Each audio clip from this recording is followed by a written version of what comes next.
Diego Ulissi, who's counter-attacking back there. A little bit far in the distance, but we'll know in just a few moments. Another Lotto Soudal rider as well in the front. This group getting a little bit of leeway. And a lot will depend on what Michael Matthews and Sunweb do and what reaction that brings. Tony Galopin looks quite comfortable in third position. It's not Galopin, in fact, it's Tish Benoot in third position from Lotto Soudal, able just to check across the shoulder. This is now Simon Geschke, as Daryl Impey, the South African, is coming across for the Orica Scott team. Yet another acceleration coming here by Lotto Soudal out of the pelotons. They're looking for a really big representation in the break. De Gent in front, Benoot in the second group, Galopin coming across, and now another rider. We'll find out who that is shortly as they're approaching the top of the climb. And you can see, once they go over the KOM, it actually keeps going up for a little bit as well. Another nasty one of the organisation. Looking at how active Lotto Soudal are at the front, and they've still got Andre Greipel in the race, aiming for another stage victory. Are they losing just a little bit of faith in Andre Greipel to be able to win a stage like this one? I think they'd have faith in him to be able to win at the end if everything's together, but before that they can't afford to just sit on the front of the peloton, do all the chasing. It's about being in it, controlling the race. And if it doesn't come back... Matthews goes again. Matthews has got a little bit of freedom from Dan Martin, and now he goes. He's got a teammate up here, Simon Geschke. He's got two teammates here, in fact. Lawrence Tendam is also there, a really strong climber. So Sunweb, they're in the execution phase of the plan that they hatched yesterday. Well, now the ball is in the court of Dan Martin if he wants to make an acceleration himself. He's also got to remember he's got to be a little bit careful not getting caught out in this game of Team Sunweb.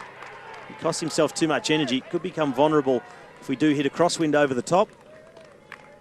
And we'll see if Team Sunweb make the acceleration now on the front of the breakaway, because behind, peloton all intact still at the moment. And Team Sky just tempoing behind. That gap is really pretty small. And with Dan Martin not there at the moment, Team Sky won't care to chase it down. They're not interested in the green jersey. This is a chance for Sunweb. This is their day in the red colours, and De Gent has made the move again, following De Gent, I'm sure, who he'd respect enormously as a Belgium guy that he's watched really closely. And now it's Chavanel, who's not contributing to the pace in that group, just swinging from wheel to wheel. So we see another Sunweb rider in between. So they've got three up there now. Big split. I'd like to get closer to that group and see where the green jersey of Marcel Kittel is. Only 1.4 kilometres from the top now, so they're still within range of the peloton. They'll be feeling quite good, the sprinters who are in there, about getting over the top. We'll see green jerseys of Cannondale Drapac, but we're looking for the Tour de France green of Marcel Kittel. Well, in that group that has been split, that has gone off the back, we've heard from Race Radio that Dylan Groenewegen is there, and so too Nasser Bouhanni. There's Groenewegen, the Dutchman, bobbing and weaving. There's a green Kittel. helmet. You can see the green helmet at the front. It's the specialised helmet as opposed to the POC helmet of the Cannondale Drapac team. Kittel is in that group. Yeah, Kittel is at the front of this group right here. Dylan Groenewegen hanging on for dear life at the back of the group. Just coming into the last kilometre. It doesn't quite end there. It doesn't go as steep anymore after the KOM, but it continues to go up. And that's a pretty open, exposed part of the course. A bigger gap by the time we go to the top of the climb. Thomas De Gent, he wants the points. He's racing for the points in the King of the Mountains classification. He'll collect two more in that battle with Warren Barguil. That'll put him up to 38 points, so still a long way behind the Frenchman who leads.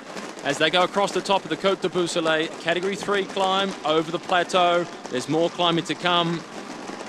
Tendam. And Matthews doing plenty of the work at the front. Mollema, Roman Sikar is there. Ulissi, Lars back, I thought I spotted. No, maybe. Here comes Jack Bowen. Look at the job the big Kiwi is doing with a little flick of the head. I'm on my way, Michael.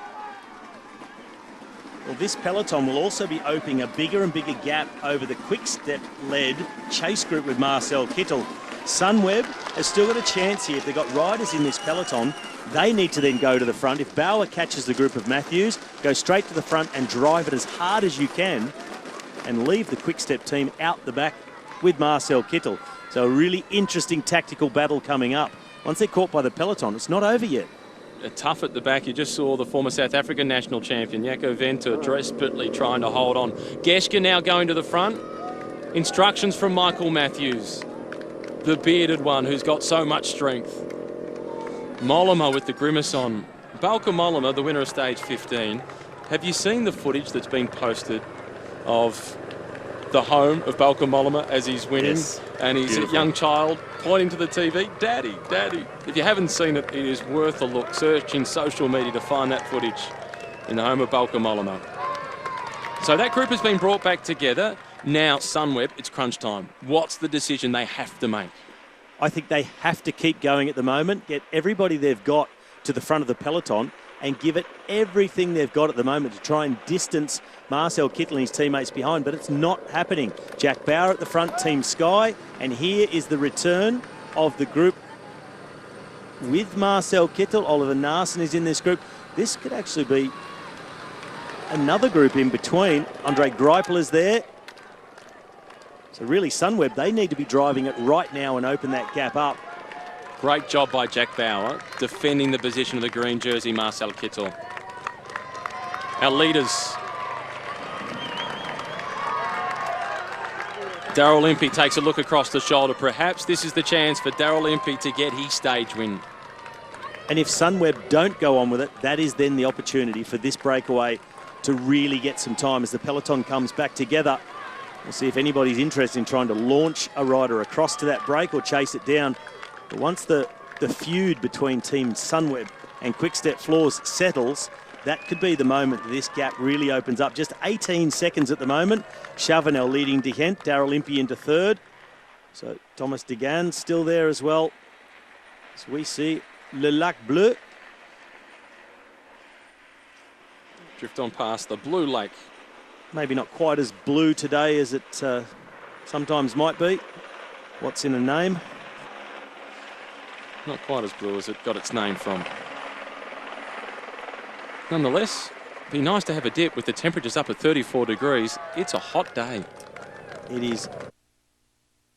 Bouhanni desperately trying to bridge across, a last-ditched effort. Well, I have seen questions coming in from people, well, if he's that sick, why wouldn't he just abandon? Or is it because it's the Tour? It's exactly right. It's because it's the Tour you keep trying. Even if you know, you keep trying until it proves to be impossible. So it's sad news for George Bennett, the Kiwi, riding so well in this Tour. But when you get sick in the Tour, there is nowhere to hide. And there's very little sympathy from the course nor the pace of the race. The race moves on. Every rider out there doing their job. And a few riders, as they're at the base of the climb, trying to make the most of it, away from the crosswind to bridge across. As the leader of the King of the Mountains classification, Warren Barguil, comes to the front just to collect one more point in the race for the Polka Dots. There'll be no Thomas De Gent because I saw him down towards the back of this group. And I think he's looking to go and get water bottles for his team. So De Gent not interested in the 1 point.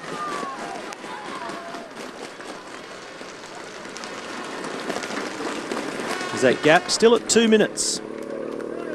And this is further back down the road with the green jersey of Marcel Kittel. This is a tough day for Kittel. Sure, he's got 5 stage wins to console himself with, but this will still hurt all the way through to the finish.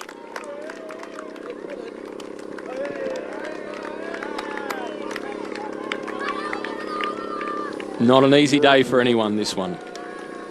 The intermediate sprint coming at 43.5 kilometres to go. So still 56 kilometres, 55.5 to the intermediate sprint. And before we get to that, they're going to be contending with this wind down in the valley as well. It's not a given that Michael Matthews is going to just take all the points on offer. There's still plenty of work to do, because there's a lot of other riders in that peloton with a job to do as well, keeping their GC leaders safe. There may be others hatching a plan to go on the attack if their team hasn't worked yet, to take advantage of the work that's been done by the others and then isolate their sprinters and start attacking them. Well, a lot of the riders in the race that we're talking about has been in contention. They know the town reasonably well because there was a stage finish here last year for Paris-Nice. Nasser Bouhanni won it ahead of Edward Turns, then Andre Greipel, Alexander Kristoff and Michael Matthews, then Ben Swift. All riders that we'll be talking about today that we have already and that we will be through to the back end of the stage. And Ben Swift could be a factor at the end of today's stage for UAE. There's Fabio Aru being led to the front and protected by Andre Zeitz. Andre Zeitz is the rider in the Astana colours on the left-hand side of the screen as we see the Kittel group across the top at 2 minutes. No longer chasing, now they're just surviving. Well, Matt, as you just mentioned, Ben Swift, yes, he is in that leading group. The man from UAE Team Emirates, the Brit. And there was another one to go down heavily on that stage into Vittel. The crash of Mark Cavendish. It was Degenkolb and Swift over the top. They are still in the race and both in the leading peloton of 119 riders. So they're the top of riders. They'll be really smelling a chance today without Marcel Kittel there. And this type of aggressive racing, Ben Swift needs a stage that's a little more difficult, a little more hilly, a bit more draining. And so in that respect, quite like Alexander Kristoff, needs everybody to be worn down a bit. And then he starts to come into his own. Rear wheel puncher for Thomas Voeckler. And the cameras, they always stick with him, don't they?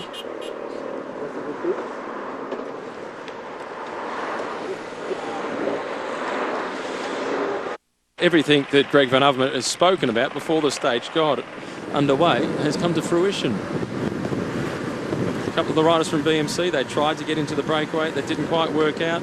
And now Greg Van Avermaet will be focusing on sticking with the other sprinters and trying to get the better of them. But he's not the quickest in that group. On paper, based on their record, Andre Greipel is the man to beat. But Michael Matthews has looked the sharpest and coped with the mountains better than anybody else. Alexander Kristoff hasn't shown the glimpses of a few years ago. He doesn't look like he's quite there. But again, that endurance, that maturity. Boasson Hagen's been super quick, almost getting the better of Marcel Kittel. It's really hard to pick who can win this one, or who will win this one. It's very hard to pick, and there's a few riders there that I think would have to make a last-ditch attack, and the perfect place to do it is within that final kilometre, because from 850 metres to go, the road kicks up at about 3 or 4% gradient for 500 metres. That's a real opportunity to use that as a springboard. Get up here to the main street in Romans-sur-Isère. Once you get to the top of that little kick in the final kilometre, the road goes quite sharply to the right and then a long left-hander, almost 180 degrees, brings them onto the final straight, the final 250 metres through to the finish line. It's quite a complicated little finish. And before that, there's obviously a lot of other spots that can be used to split the race up or make an attack. Get crosswinds in till about 9.5 kilometres to go, and they'll take a left-hand turn. Basically, it's going to be a tailwind for that last 9 kilometres all the way in to the town. Here at the finish line, they're going to be very high speed as they come into that final kilometre as well. They'll really be launched and be essential to be right in position. There's so many changes in direction over that final kilometre. And this group of the green jersey of Marcel Kittel, they're still scrambling, but they're still losing time. They're out to 2 minutes and 23 seconds. All one-out efforts, no cohesion. Now just Marcel Kittel and Julien Vermont seeing if they can narrow down that gap somewhat, but they get so many riders in front that are riding really smoothly. It's just not happening for them. At what point do they recognise that they're not going to get back to the front of the race and they ride conservatively then through to the finish line thinking about the stages still to come? Because there's 2 big days in the mountains that Marcel Kittel needs to survive if he's then to stand a chance to win another stage. I would expect that they'll probably keep riding hard all the way down the descent and through the feed zone to see if maybe they can snatch a minute back in the feed zone. But as soon as they come out of that, that's where it starts to get more exposed and windy. Peloton will be a lot more nervous, a lot more teams coming to the front to ride. And I think at that point, they'll say to themselves, we're not making it. Just ride in as a group. Well, the descent that they're on now is known as the Col de la Marchon. And this is a hill or a mountain that's been renamed fairly recently, as it was renamed in 2011 as a tribute to Robert Marchand, who was born in 1911, and he climbed this hill at 100 years of age. Then just a couple of years ago, on the 26th of November, as we see Alberto Contador with a mechanical problem and a quick bike change, At the age of 103, on his 103rd birthday, he did the 10-kilometre climb and he rode it in 56 minutes at the age of 103. Isn't that wonderful? Wow. Here's Alberto Contador. It's been a tough tour for Alberto. His team, they collected the stage victory on stage 15 into Le Puy-en-Velay, courtesy of Bauke Mollema. And although Alberto did the fist pump across the finish line celebrating the victory of Bauke Mollema, he would have much preferred that it was him. Well, he'll get his chances over the next couple of days in the high mountains to Serre Chevalier and to the Col d'Izoard. After that, I think his chances are nil. Salon de Provence, either a breakaway or a sprint, and it's the time trial in Marseille. Final stage in Paris. We're getting closer and closer, running out of opportunities for a lot of riders. And this will be the last opportunity for quite a few riders as well, not pure sprinters, not absolutely suited to something like the Champs-Élysées. Won't be able to contend for a stage win in the high mountains. We've got to make it work today. So the classics type riders, attackers, they're the ones who get a chance to try and spring a surprise at the end today. Plenty of crosswind, lots of little complicated sections that they can use to go on the attack. It's going to be really difficult for the likes of Greipel and Matthews to keep things together and keep it controlled. They've been using their team since basically kilometre zero. Surely they won't be able to rely on them all the way into the finish line.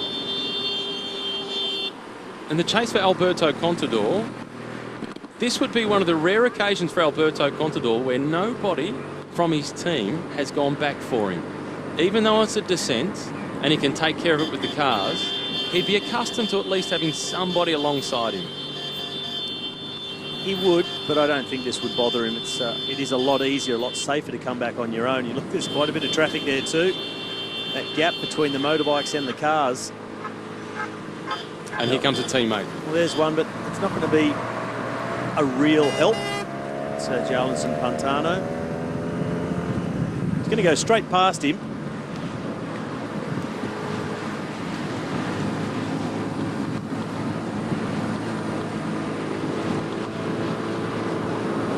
There he goes, other side Jarlinson. So effectively now they've just got two guys out the back and it's really no help to have a teammate there. Moral support, if you could call it that. Well, they will get back to the peloton, there's no question about it. The traffic, normally traffic is a nuisance. In this situation, traffic is handy. But these roads in these hot conditions, the tar melts a little and it gets slippery. It gets really dangerous. It can let go just a little bit as that tarmac starts to melt. Just shift under your tyre, especially when you're leaning it over into a corner. You just got to try and pick those lighter parts of the road. Stay away from those darker looking sections. That's where that tarmac's starting to get soft. And you could see Pantano through that corner. He was avoiding the dark stuff, avoiding the tar that gets a little slippery, and staying, as you mentioned, on the lighter coloured stuff. Pantano doing the job now to bring Alberto Contador back into this group. For the Trek Segafredo team, they've made it pretty clear. They want Alberto to finish inside the top 10. He's currently 9th in the overall standings at 5 minutes and 37 seconds behind Chris Froome.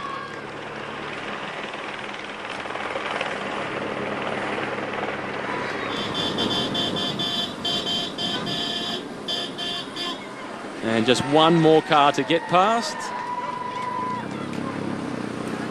And that's the final of the race official vehicles. Pantano looking across the shoulder, making sure Alberto Contador is in the slipstream.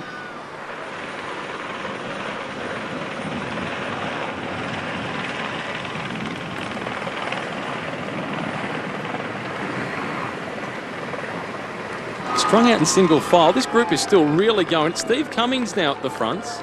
It's nice to see Steve Cummings doing the job for the team because he gets that free card, that free role to play, sitting at the back for the whole first week, saving his energy for the breakaway.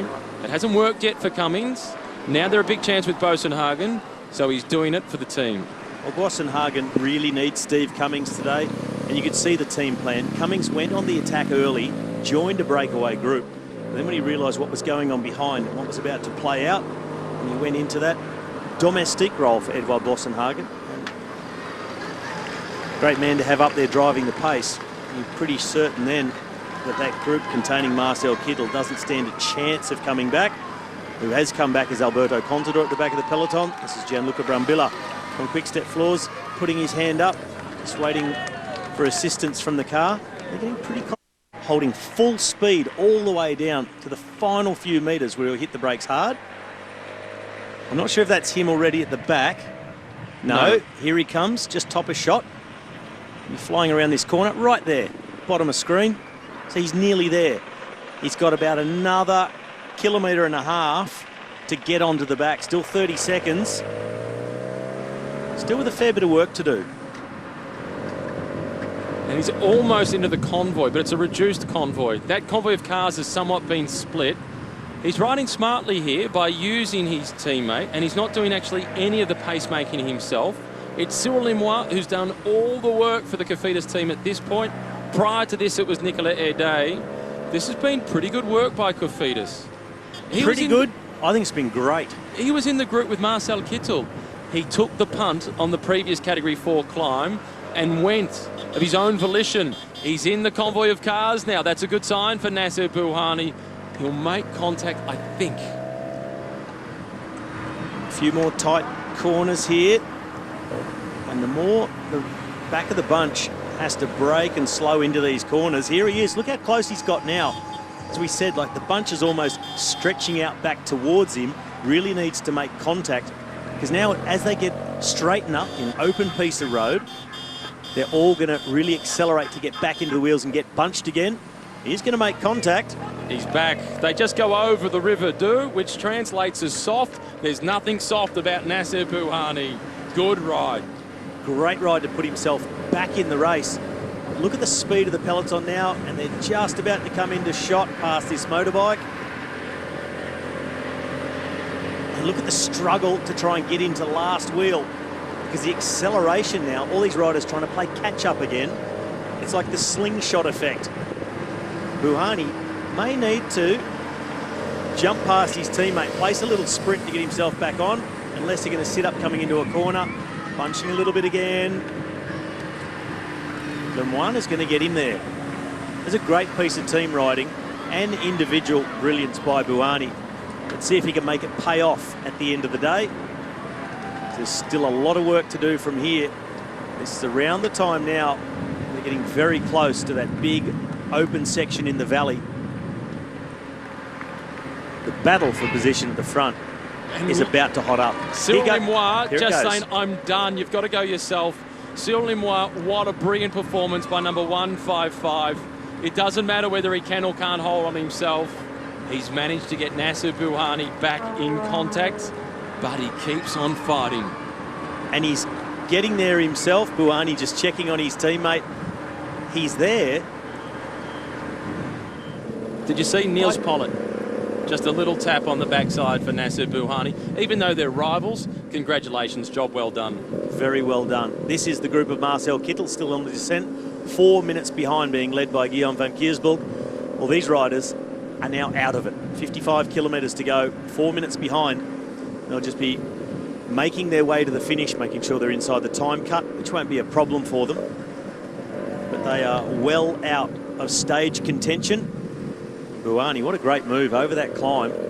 Must have ridden an absolute lightning fast descent to close it so much. Well, maybe too soon to go on the attack yet, but definitely got to be in position. There's that tailwind. Cross tailwind, this is dangerous. Sitting at the back is Jesus Ferrada of Movistar. The tempo really increasing at the front. Greipel is right there amongst it. So too is Sonny Colbrelli. Well, I can imagine Michael Matthews is hoping these guys won't be making a full effort for the sprint. They understand the situation. They're too far out of it to win green or even overhaul Michael Matthews. So I think the intelligent thing would be to follow through, continue to get points, maintain their own positions, but not really challenging for it as they're inside. 500 metres to go to the sprint. Final lead-out man now for Michael Matthews.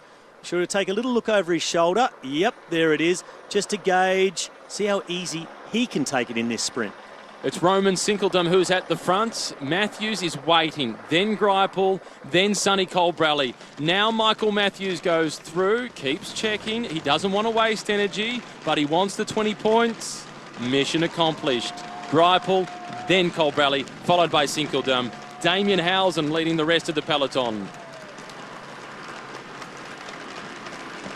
Well, a little bit obvious what was going to happen. Played out exactly that way. Michael Matthews doing the least amount possible. Greipel never even getting out of the saddle. Colbrelli, the same thing. They're all thinking about the finish, and in particular, they're thinking about the crosswinds still to come.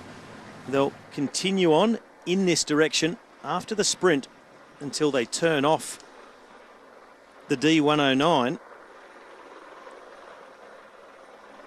There's actually 9 kilometres of tailwind they'll enjoy now. Michael Matthews pretty happy with that. That puts him to 59 points behind the...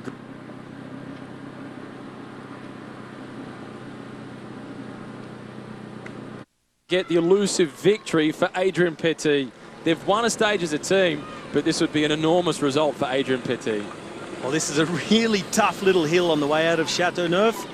And when they get to the top of it, there'll be pressure on a lot of legs, a lot of guys starting to feel they're getting towards their limit, and then things are going to open right up. Sky have used that to their advantage, control the uphill out of town, and now just start a time trial, going for home, keep Chris Froome safe, start to watch behind. This is really going to start to thin out.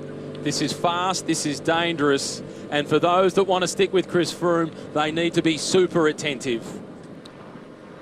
Well, the pedals are almost getting blown off the sunflowers. Well, look at all the signs we see, the trees, the blades of grass there, the peloton right on the left edge of the road, led by Team Sky, scrambling at the back, and riders being dropped all the time. They've got another 9 kilometres like this. I think we're going to see many more splits than what we've already seen. Expect the peloton to be significantly reduced. Kwiatkowski checks over the shoulder. Kreuziger is doing a great job for Simon Yates in the white jersey. Here is the split, and Bauer is trying to go across with Van Avermaet, and Fabio Aru is in trouble, and Aru is followed, and there's a fall at the back. Contador. That's Pantano who's gone down. Pantano. Domont is there for AG2R Le Mondial, and he is abusing Pantano, blaming the Colombian. Benoot now going through to the front for the Lotto Soudal team. It is splitting. Aru is the first man behind it. He's trying to close the gap to the wheel of John Degenkolb, last man there. It's Pantano. He was actually shouting at the motorbike who had stopped. Really annoyed the Colombian. Get him off the road. Domont was the rider who was there. This is his home region also, so he'll be bitterly disappointed. And now coming through, Lander is working. This is John Degenkolb who grits his teeth, and Fabio Aru is in the right spots. He was in trouble. He was behind the split. Looked like he's struggling to make it. He's back in there. Got himself straight towards the front, looking for Chris Froome. Tell you who else you need to look for, and he's not there. Romain Bardet has missed this little split. It's a small split, and Yates is trying to drive it home. So too is Iverti for Movistar. Here comes Bardet, and look who delivers him, the Belgium champion, Olivier Naesen. Well, he knows he can rely on that man, and look at the split. It has just fallen apart in the space of a couple hundred metres. Quintana has made it. Boasson-Hagen is here. Nikias Arndt. This is Jens Keukeler from Orica Scott. Michael Matthews behind him on the left. Galopin, Greg Van Avermaet, Aru back on the left. Thies Benoot. Reinhard Jens van Rensburg with Edvald Boasson-Hagen. The scramble is on. Behind Boasson-Hagen was Chris Froome, a little bit far back in that group. I think he'll be looking to improve that position. And there's Rigoberto Uran on his own in green from Cannondale Drapac. He has moved in front of the yellow jersey. The big advantage for the climbers was that hill that took them out of Chateauneuf. It was really difficult. Sky set the pace up there. It was only the strongest who could be towards the front. And now they've made the split. As soon as they got out of town, the wind kicked in, split it to pieces. There's Contador. He's also dropped. Wasted his energy trying to make that move 15 kilometres earlier on, and is now paying the price. This front group now, you saw they were all in the left-hand gutter. As soon as they realised it had split, they moved across and started using much more of the road, the whole width, to give the whole group room to move, room to ride, cooperate, keep the speed high, and get rid of all those groups behind who are splintering further as this group rides away. Look at them, right-hand gutter, staggered across the left. Aru, he'll be counting his lucky stars that he just made it in there. And he's making sure that he works. He's going through because that is easier. The green colours, Rigoberto Uran is completely isolated in there on his own. At the back of the group, Kwiatkowski, the man who started it, still there at the back of the front group. And look at it further back here. These riders stuck in the gutter, no protection from the wind. One of the BMC riders. There is Ben Swift at the back from UAE, missing the split, a chance to win in the sprint finish. So it hasn't just been the wind. It's, of course, the thing that split it. But that hill out of town at 18 kilometres to go, it put really the strongest riders, the freshest riders at the front of the peloton. Then the wind played its role and split things. Chris Froome right up near the front. Edvald Boasson-Hagen there. Greg van Avermaet in the group. Naesen, Bardet in his wheel. He keeps getting shuffled down towards the back, and there are 3 riders from Team Sky at the rear, but Froome fights for himself at the front in yellow. This is Yates in the white jersey coming through. To survive this, you've got to be prepared to work. Get in and work effectively for just 9 kilometres to stay safe. After that, they'll take a left-hand turn. It's tailwind into the finish. Survive this. You've got to spend some energy to save a lot. This is Iverti coming through, and look who's there for Bora. It's Bodnar, who caused the big split in Montpellier last year and was caught with just a matter of 100 metres to go into Po a week ago now. Well, we talk about guys who can go on a late attack, maybe not sprinters. Bodnar certainly one of those. As we turn into the tailwind, nothing to stop him. I expect still an acceleration for Matej Bodnar coming in towards the finish. Michael Matthews, he has not missed a beat today. He is in that group working away. This is Dan Martin on the front, and this is a group behind. This is a group behind. Jack Bauer is there. Going around the outside, this is Alexander Kristoff, so he will work. Meintjes. Louis Meintjes has to work, so he's losing ground in the race for the overall standings. Perichon is the rider in the white colours. These are desperate moments for Dan Martin. Greipel, he is there. This is Pierre Latour, the hometown boy. Daryl Impey is there. There's Dan Martin in the blue with the yellow shoes. Bauer is behind him and needs to save Dan Martin's day easier. And now the yellow jersey, Chris Froome moving around the outside once again, and Rigoberto Uran does the same. The gap to Dan Martin, 32 big seconds. Bauer has just given everything he's got. You see him almost throwing up on himself. Such a big turn he's done to try and wind them in. 4 kilometres to go. And let's not forget the work that Jack Bauer did at the start of the race on the first climb to protect the position of Marcel Kittel. He has had a massive day out. Here's Alberto Contador with Bauke Mollema. This group is behind that of Dan Martin. Contador losing more time, but he was already outside the top 10. The race is at the front. The GC decision is between the first and the second groups on the road. Dan Martin standing to be the big loser today, 30 seconds behind, back at the front of the race. This is Mickey Shah coming through for BMC. They have Greg van Avermaet in the group. And look at the guys driving it. Shah, Kirienka and Iverti. Or was that Kwiatkowski? Let's take a closer look the next time we get up there as we turn our attention now to the contingent containing Dan Martin and Louis Meintjes. This is Mercato, who is on the front for UAE, trying to save the position and minimise the time losses for Louis Meintjes, who's in second place in the race for White, behind Simon Yates, who's in that front group.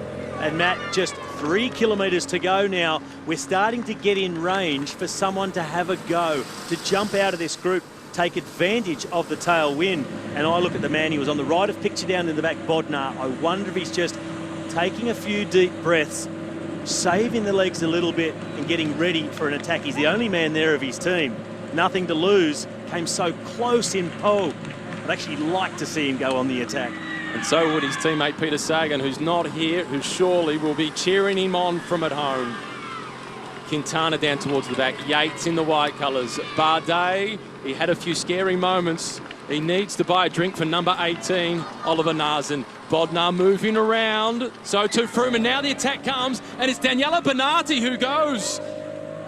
He's done this before, and he's got there a long-range attack. He's a sprinter, rides a very good prologue, handy time trials. It's Barguil chasing him for Michael Matthews behind. Benatti, 2 kilometres to go. He's opened up a pretty good gap. Don't forget, there's an uphill in the final kilometre, and the reaction has come from Barguil, but can he match the Italian? Daniela Benatti, he tried this exact move last year at the Volta a España, and he was caught with 50 metres to go. Barguil is chasing. He's waiting for Nikias Arndt. He's got to go now. He needs to launch behind Daniele Benatti, or it's going to be too late. And Reinhard Jans van Rensburg, he's also up there assisting with the chase. The South African champion now gets himself to the front, followed by Nikias Arndt. Then it's Michael Matthews. Behind him was Greg Van Avermaet. They're starting to line out. This is the dip downhill. They'll go over the river, crossing the bridge. They'll see the kilometre out in front of them. This is a super fast section. Aero tuck from the man on the front. That tells you how fast it is. You'll see the river go underneath them right now. Benatti under the kilometre and into the right-hander. We're into the final kilometre. 100 metres, he'll kick back to the left, and then it starts to go uphill. And it will really hurt. At the back, they're scrambling to try and hold on. It's Van Rensburg still doing the job at the head of the race. Benatti with the gap, and here comes the lead out, and they're sprinting on all sides. Curves around to the left, straightens up a bit. They see him. Sunweb on the front for Matthews. Moves his way past one of the Dimension Data riders. Matthews in the box seat now. He's got to make sure he doesn't get jumped from behind because they're lining up. They've caught Benatti. It's Nikias Arndt at the front, followed by Michael Matthews. Van Avermaet is coming. Kerkelaer has his wheel. They sweep around the final corner. They'll line up for home, and they'll be hit by the headwind. Van Avermaet, it's Matthews, Degenkolb, Laporte, then Galopin. The Olympic champion leads out. Matthews is composed. He continues to check across the shoulder. Matthews opens up. Degenkolb tries to challenge. Van Avermaet is desperate to hold on. Matthews, Degenkolb, Matthews. Bosenhagen. It'll be a photo. We'll wait for confirmation. Well, Matthews was looking and waiting, didn't want to hit it too soon in the headwind. Dan Martin, Meintjes, they just need to minimise the gap. They're now at 350 metres to go, about to swing through that corner. The damage is big to this group for their classification hopes. Can't wait to see the photo of the finish. It's Meintjes on the front, sprinting with everything he's got to bring it home. Dan Martin out of the saddle, bigger gear. Every second is going to count. These two of the GC favourites, the ones to really miss out when the race split like it did. All the way to the line. A costly day for both of them. Dan Martin will slip out of the top 5 now at 50 seconds. Well, I think it was Michael Matthews, but Bosenhagen was coming quickly. Now let's wait till we see this replay and eventual photo. Be good to see it in slow motion. Bosenhagen closing so fast at the end. Matthews drifting just to the right. The Contador group now coming through. This is Kieślowski from the Katusha team. And in the white colours from Fortunato Oscaro, that's Brice Feillu. This is Andre Greipel. Disappointment today for Andre Greipel. He'll be very disappointed to miss that split. It was a really difficult moment out of that town with 18 kilometres to go. Uphill, he had to be in position there, and that's where it went wrong for Andre Greipel. The Contador group comes in, minute and a half behind. But that sprint just dragged on for so long into the breeze. Matthews not sure yet. They're waiting. He thinks he's got it. I think he got it. He's got it. Get in front, Eduardo. Get in front. Arrête de la place sur la caméra, DSB.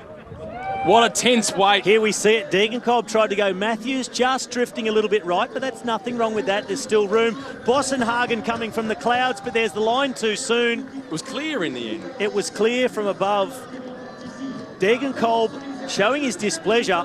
A protest. He didn't get run into the barriers. Michael Matthews didn't take his line away from him. There was plenty of room to do it. Michael Matthews gets there with a throw. Bosenhagen coming too late. I wonder if the commissaires may re-look at the sprint of Michael Matthews. Did drift slightly to the right, but there was still enough room for Degenkolb to come around if he was strong enough. There's the photo. So Boston Hagen actually gets up for second. John Degenkolb in third place.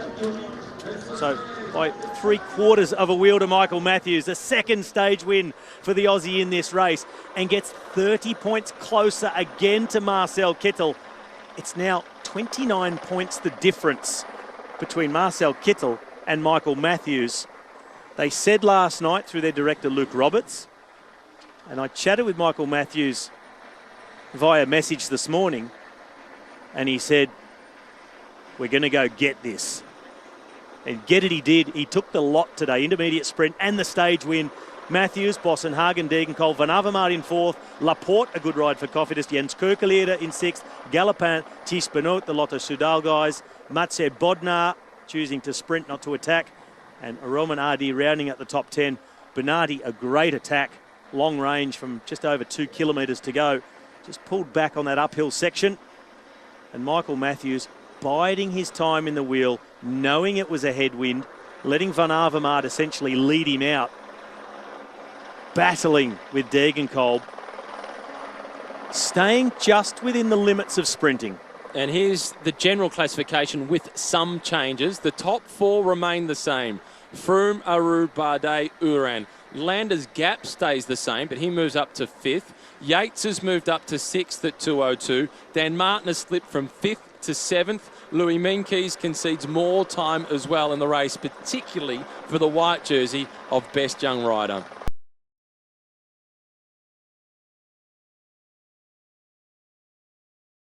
Tomo Voeckler has got himself into the breakaway, and he's one of the riders we interviewed before the start of today's stage. Here he is.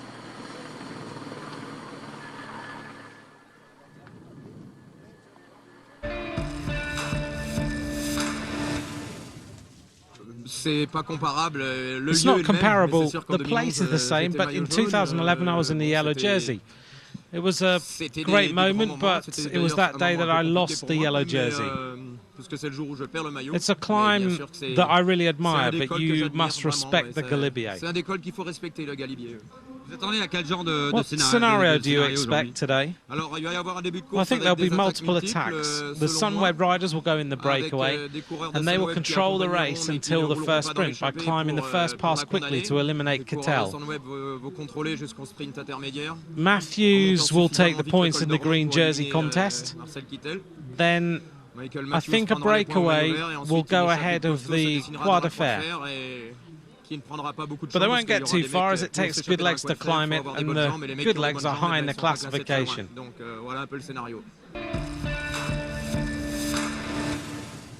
Well, Thomas Voeckler, he's read the scenario pretty well so far. And for Team Sky, they're still content with the scenario. Kirienka beating out that sort of tempo that took him to the rainbow jersey in the individual time trial at the World Championships a couple of years ago. This is Villemos from AG2R Le Mondial at the back of the group. And you've just mentioned him a moment ago, Damiano Caruso from BMC, number 42 at the back. He's the rider whose position overall is now being threatened by Alberto Contador. Caruso starts today in 9th position, Contador in 11th position. And there is 1 minute and 5 seconds separating them at the moment in the overall standings. So Alberto Contador is back in front of Nairo Quintana and Damiano Caruso in the overall, and has got himself back inside the top 10. Lilian Calmejane holding on to that elite group that contains the yellow jersey. Goggle now doing the pacemaking. They've got Nicolas Ede with them from Cofidis, who's been dropped following the attacks of Nicolas Roche.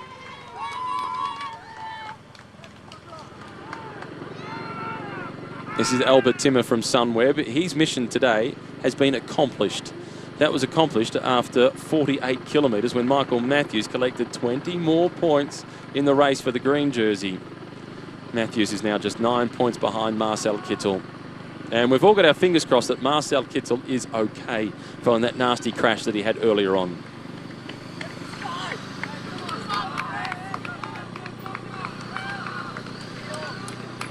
And based on what we've seen so far throughout this race, a surprising number of Astana riders still in the group supporting Fabio Aru. We've seen over the last couple of days more Astana riders able to be there, but when it really happens, when it really goes down, they're pretty quickly shot out the back door. So they're doing the best they possibly can. You said before you saw Kosateyev pointing the finger at someone. That was one of his own teammates. I'm not quite sure what the disagreement would have been. Maybe just laying the law down. If you've got to stay here longer today, don't you dare get dropped. Kosateyev is the first timer. Plenty of confidence from the young man. Alberto Contador with the sweat dripping and the temperatures, by the standards that we often see here in the Alps throughout July, they're not particularly warm. They're nice conditions really at the moment with a bit of cloud cover. Dylan van Baarle is the rider in the green colours, the red colours, that's Nicola Ede. And this is Esteban Chavez, who has been dropped from that big contingent of 30-odd riders.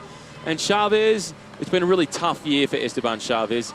Injury, the tragic loss of a really close friend and physiotherapist just throughout the first week of the Tour de France. Been a real battle for Esteban. Well done, Michael Gogol.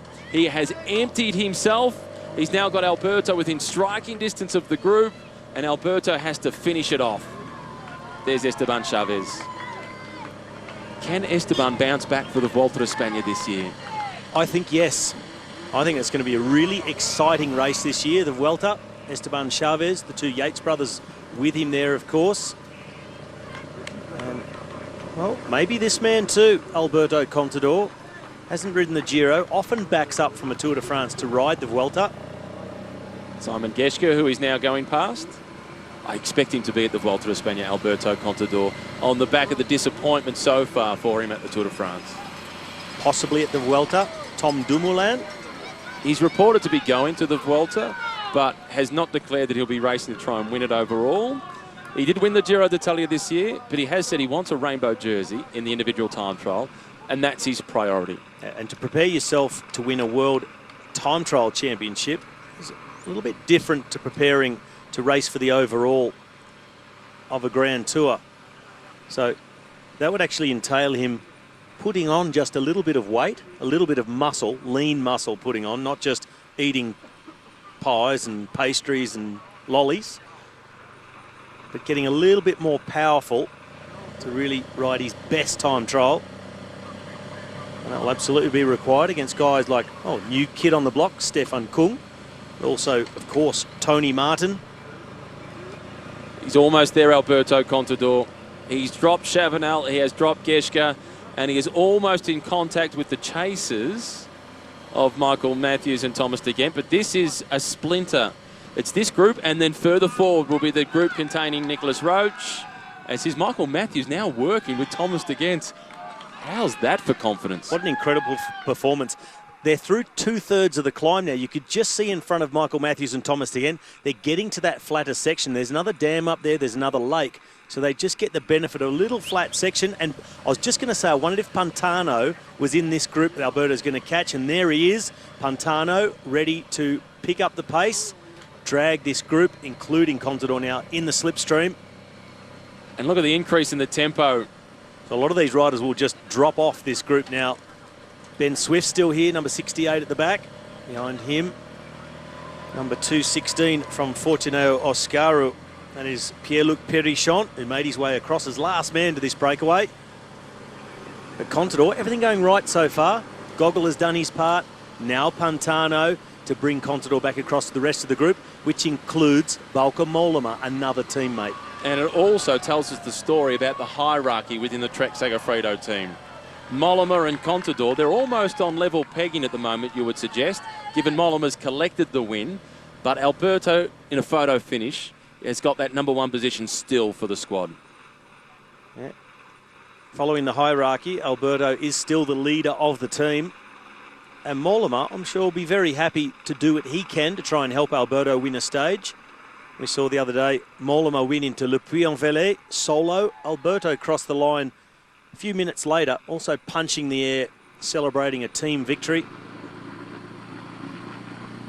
I'm sure he'd like to see the roles reversed today. No doubt he would. Kirienka, followed by Kwiatkowski, then Landa and Nieve and Froome. Can't wait to see what happens in the role with Mikel Landa today, supporting Chris Froome in yellow. Sky can't afford to be too aggressive in their chase and in their pacemaking. They're going to need to keep Kirienka on board, up and over the top of the Croix de Fer, all the way down the descent, and along the valley until they get to the foot of the Col de Telegraph. That's where I think we'll see Michael Kwiatkowski take over the pacemaking, the early slopes of what essentially is the Galibier. There's a bike change now for Warren Barguil, the leader of the King of the Mountains classification. He's had a crash and now a bike change on the Croix de Fer. And you can see the damage on the right knee from that crash and the elbow as well for Warren Barguil. It has been a tough day for the young Frenchman. Looks relatively comfortable though, so just a little problem with the bike. Maybe the gear changing, not going quite as well. Could possibly be when he went down. A little bit of damage to the bike and to the gear mechanism at the back, a little bit bent. A new machine, back into his rhythm. And there you can see a little bit of damage there to the knee. He's got a teammate supporting him there. That's Albert Timmer, who was initially in the breakaway with Michael Matthews. Only a moment ago, he's been caught by the peloton, and now he has to try and chase back on, and he does it comfortably. How quick was that change? Very nice change, good teamwork. Timmer will get him back to the back of this group, and I'm sure just explode and go out the back. Find his own group to ride towards the finishers. Navarro is now across that gap. And that was a 50-second gap that Danny Navarro has managed to bridge. The Alberto Contador lookalike. They were previously teammates throughout a large portion of Alberto's career. And he's keen to work with them. Look at the body shape difference between Navarro, a pure climber, and Michael Matthews, a pure just about anything. He can do a lot, can't he, Michael Matthews? He's just a pure ball of muscle. And at the moment, he's just in such fantastic form. He's able to literally do it all. And if people are missing Peter Sagan in this year's tour, well, these are the sort of exploits that we've been used to seeing him pull off. Michael Matthews doing the same to try and get himself a first green jersey. Here's that lake I spoke about towards the top of the Croix de Fer. So a little bit of flat road along the lakeside. Still a bit more climbing to be done to get themselves up to the King of the Mountains. A line across the road. In fact, it's another 5 kilometres after they get past the lake.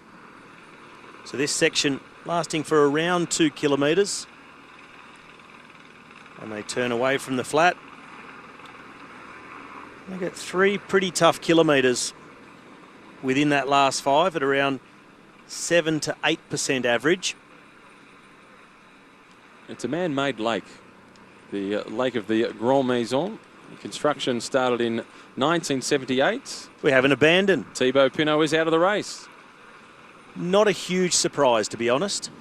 4th in the Giro d'Italia recently, and we spoke about the effects that can have on a rider when we spoke about Nairo Quintana. Pinot really struggling with him off in the back of the bunch, where we thought we would usually see him at the front. Just a little bit too much, so Pinot out of the race. FDJ now down to just 3 riders left in the Tour de France. Extraordinary, isn't it? At the Giro d'Italia a few years ago, Orica Scott got to the finish line with just 2 riders. This is Alberto Contador. He has integrated into the group that are 46 seconds behind the 3 leaders. And now Contador, now that he's caught them, they'll try and recuperate somewhat, and he's eating. And he'll be drinking and eating. And now at the front, Pantano has gone to the front, and he is driving the tempo. So too is Serge Pales from Dimension Data. Chances for those who feel good and daring to have a go and see if they can put Chris Froome in some difficulty. As the finish is not at the top, if they can get a gap, they've got to try and maintain that on a 28-kilometre non-technical downhill to the finish here in Cèze Chevalier, just outside Briançon. Michael Matthews now being dropped by Thomas de Gendt and Danny Navarro.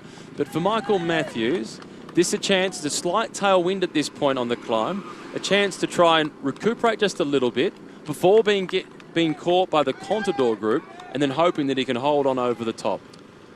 You know what? They're going to catch him really pretty quickly. The pace is on behind, not only matching what these two are doing, but going quicker. Michael Matthews, I expect, and what I think he should do, is let himself go out the back of the group. Don't try and push on, waste so much energy in the hope of maybe taking some more minor points. Consolidate what he's done. Start thinking about riding easy to the finish, and think about trying to get up the road again tomorrow, take another 20 points at intermediate sprints, and just think further down the road. The stage to Salon en Provence, Salon de Provence rather. and battling Marcel Kittel for the green jersey.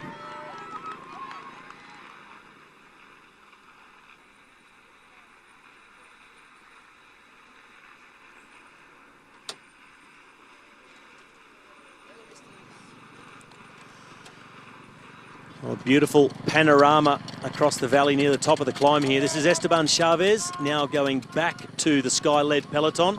Not a lot of riders left back here now. Chavez had a go, and we've seen him struggling throughout this tour. It's just another stepping stone for him on his way back to form, as Michael Matthews about to be pulled back into the group of Alberto Contador, led by Jarlinson Pantano, and riders struggling at the back here. Being dropped, 2 Movistar riders at the back. Number 25 there was Jonathan Castrovejo. Thomas De Gendt really pushing on, just trying to get those King of the Mountain points. But the group behind are coming across very quickly now. Although I wouldn't imagine there'd be riders in that big group behind De Gendt that really are so bothered about getting the points, except for a little bit of prestige. But on the Croix de Fer, not so much. Maybe if it was on the Galibier, they'd be looking at the Souvenir Henri Desgrange, that special KOM prize in honour of the founder of the Tour de France. And that is always on the highest point of each edition of the Tour de France.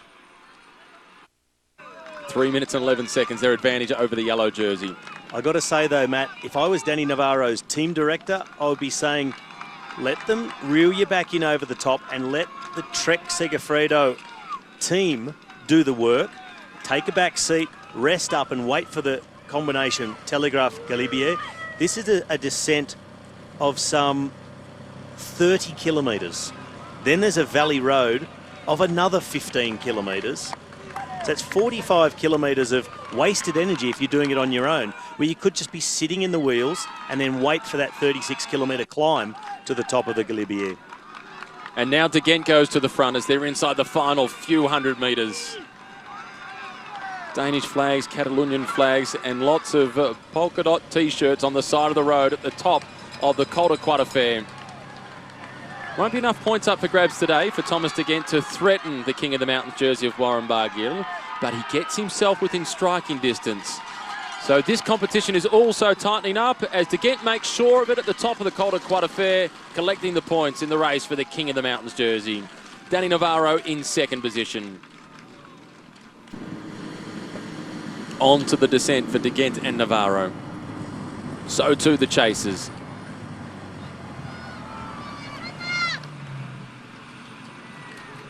Obviously, a French family on the side of the road screaming, Allez, Thomas. Lots of support for Thomas Voeckler. Plenty for Thomas De Gendt also.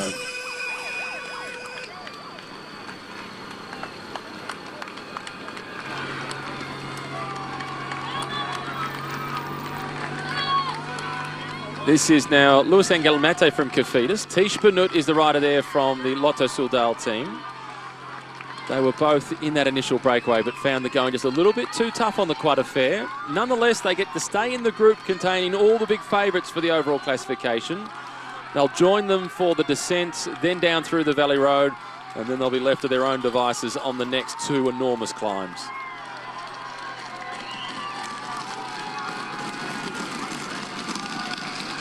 Benoot's the first across the top. Then it is the Italian national champion, Fabio Aru, getting things organised.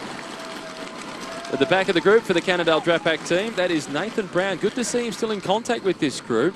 He's been getting better, the American, as this race has gone on. And hailing from Texas, he won't mind the hot weather, and perhaps he'd like it to be a little bit hotter than what it is.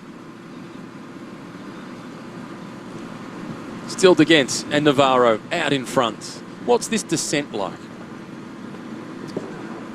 Not overly technical, but not always downhill either. Got some really steep sections, tight hairpins, just like this one here. You get a section about just over halfway down, actually flattens out, and they get a little bit of uphill in it as well. So just like the climb, they had a little bit of downhill before they headed up again. On this descent, they get a little bit of uphill in it. But the top section is the steepest part of the downhill. Then it eases off a bit. Get that little flat and uphill section. And then a real steep dive down. Then a few more bumps on the way down they have to climb up and over. So a really irregular sort of descent. Not particularly flowing. You can see the condition of the roads here. Quite bumpy as well. You really have to have your wits about you descending on this road and most of these alpine roads. It's not always on the big, wide, heavy traffic roads that are well maintained. These are really tourist roads, mostly used by cyclists. Yeah, those roads that lead to the ski resorts, they're big roads, well maintained, lots of regular work on them, and they're much safer to make your way down than the roads that we're seeing at the moment. And they're the sort of roads we're going to see later on. The final descent is not technical by any stretch of the imagination, certainly by comparison to this one. And for a rider who is away, if there's multiple riders chasing, it can really work against them. Wind direction will be all important there as well. And I'm not going to dare forecast which direction it will be going, because in one valley we saw, within the space of about 150 metres, a tailwind, then a headwind. And also you can see the wind direction going one way in one valley and complete opposite in the next valley. If you're off the front alone or in a small group, of course you're always hoping for it to be a tailwind valley, because they really act like a funnel, and when the wind is up, and if it happens to be a headwind on one of those valleys, it can be sometimes near impossible to keep going forward. It really drags your speed right down. It's these two taking the risks on the descent, hooking into the corners, late braking, out of the saddle on the pedals, winding it right up, but looking well ahead, just trying to gauge the corners and gauge the descent that's coming at them. We're just looking at the motorbike that's just 80 or 100 metres in front of them or so. Perrichon just dropped at the top of the climb. He's now rejoining the group of Alberto Contador. And the Contador group, they're just 20 seconds behind the two leaders. And you made mention of it at the top of the climb about the Genk Navarro, that they should probably think about waiting for this group. It's a long valley road before they hit the next climb. And surely they're only going to waste energy off the front. I think at the moment it's a mistake to do what they're doing. Keep pushing on the descent to try and stay away from the group, because you've got Pantano and Mollema who will drive the pace. There's a number of other riders swapping off in that group behind. And these two only holding around 20 seconds or so lead over that group. I think for them to get the fastest way possible to the top of Galibier is to wait now, get a free ride, save some energy, and then go for it when the real finale starts. Obviously, they're very wary of Alberto Contador being in the group, not wanting to wait for him and then just get dropped by him. I think they're just going to waste more energy doing what they're doing. They're making themselves more vulnerable, because it's inevitable, surely, that Alberto will be coming across. And they can just about see them in the distance, this chase group. They're 300 metres behind on the road. But at these speeds, that's about 18 seconds. And in terms of the race for the yellow jersey, Romain Bardet, who sits in third position overall, 23 seconds behind. He's got two teammates in the breakaway. We haven't spoken about them much as yet, for one simple reason. They've just been hiding in the breakaway, not working, saving themselves. Matthias Frank, a former 8th place finisher in the Tour de France, and Cyril Gauthier, who's been really active throughout this year's race. They've got a plan. Gauthier has ridden a very good race so far in this Tour. He's been amongst a number of breakaways already. And we know that AG2R always have a plan. And we've seen them execute twice now on stage 9 on the roads to Chambéry, attacking in the break and in the bunch. Really unsettling, well, not just Chris Froome, really unsettling everybody. A number of riders actually crashing that day on the wet roads. Later on, of course, Richie Porte crashed out of the Tour. And not under the pressure so much of AG2R, but just a very small mistake on the downhill of the Mont du Chat. But also on the stage where Bauke Mollema won into Le Puy-en-Velay, AG2R really applying the pressure. And it wasn't on a climb. It was on the flat roads, extremely narrow, lots of left and right 90-degree corners, wind as well. And they had Chris Froome really on the ropes. And what they failed to do was deliver the knockout blow. They had the gap. Froome was chasing. Bardet, Aru, Uran, none of them went on the attack on that final climb that day, and they missed a really big opportunity. If they get presented an opportunity like that today and they don't take it, their challenge for yellow is over. Well, one guy who missed his opportunity from the breakaway, you just saw him at the back of the Contador group, and that was Primož Roglič. He was getting into the breakaway in the hope that he could reduce the margin to the King of the Mountains jersey being worn by Warren Barguil. At the start of the day, Roglič was 79 points behind, 55 points up for grabs on today's stage if you're first over the top of every climb, but he crashed. Just as they were hitting the base of the Category 2 climb early in the stage through a moment of inattention. Yep, a little mistake, lack of concentration, which can happen when you're fatigued.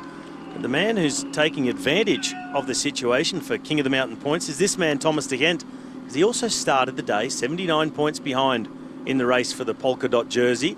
He was second over the top of the first Category 2 behind Michael Matthews, who had the instruction to don't let de Gendt get the maximum points. But then on the Croix de Fer, an all category climb, big points on offer. It was Thomas de Gendt who was first across the top. So he's really narrowed his gap to Warren Barguil. And Barguil will have to be starting to think about maybe an acceleration of his own on the slopes of the Col de Telegraph. He wouldn't want things to get out of hand with Thomas de Gendt, who's so good at getting in breakaways. Would give Team Sunweb maybe a little too much to concentrate on if they're trying to chase green and get it, plus defend polka dots. As we look at l'Église Saint-Saturnin, old church, looked to me like a corrugated iron roof. Something we're familiar with in the Southern Hemisphere, New Zealand, Australia, even South Africa. Well, it is a very old church. It dates back to 1603. That's when there was first reference to it, when they got the construction underway. This is Area the Peloton, at the back of the peloton. Sasha Sütterlin, the German rider with this squad. Good time trialist, Sütterlin. They thought that he might have been handy on the flat, windy stages to protect the position of Nairo Quintana. But Quintana, as we've seen right throughout this year's Tour de France, he simply does not have the legs.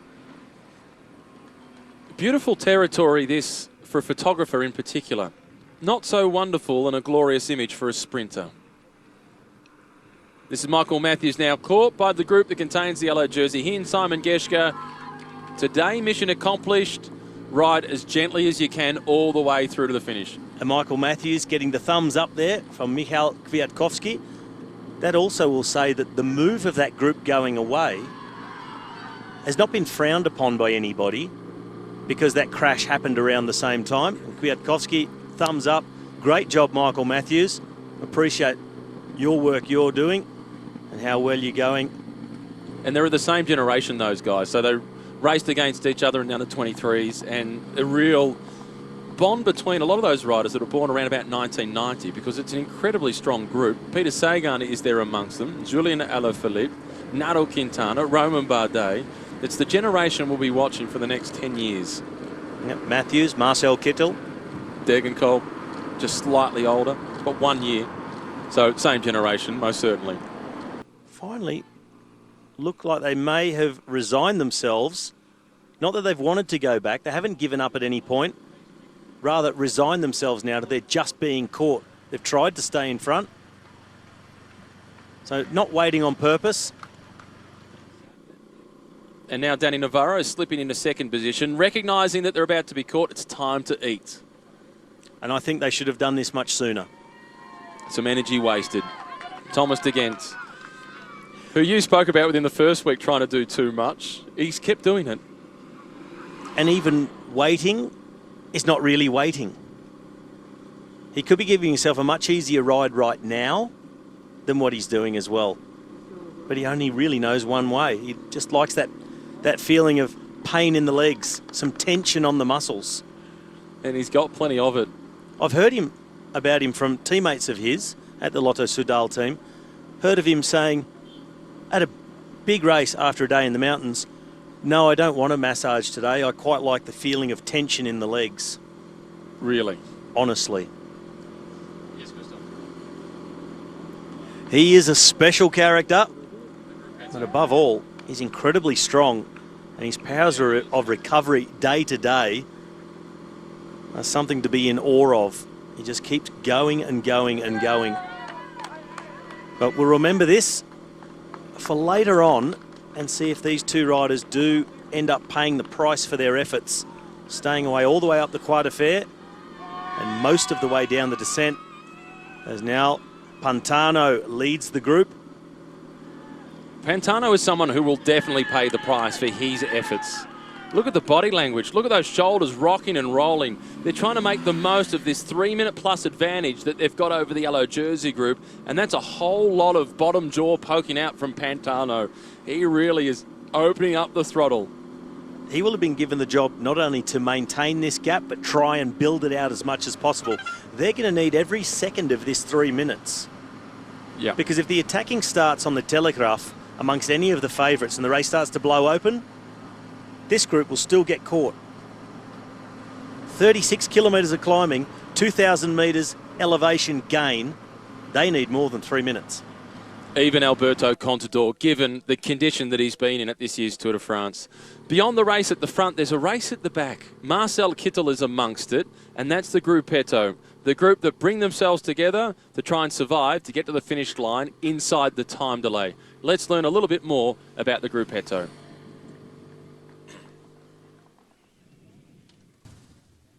It's Bardet who wins. We cheer the winner in the mountains, but behind there's a race against time by a bunch known as the Gruppetto to not be eliminated. Everybody can have a bad day. I had bad days. Somebody helped me to get through it. Previously, it was known as the Autobus. It's a group of riders who are not as strong on the terrain. Sprinters or those who are a little tired join together to try to climb a col at a rhythm high enough and acceptable to them to avoid being eliminated. When pain in the leg starts, there's a signal in the peloton where some shout Gruppetto, so the riders join. For those that miss the Gruppetto, who are a bit behind, it's time to give everything to catch that group. This is their lifeline. If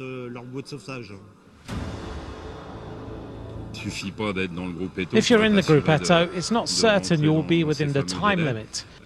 You have to find your rhythm in the climbs, and also you have to have mates around you that are strong. They need to be dedicated to you to do the job to help you. Since the start of the story, you have a conductor of the Autobus, driver of the Gruppetto.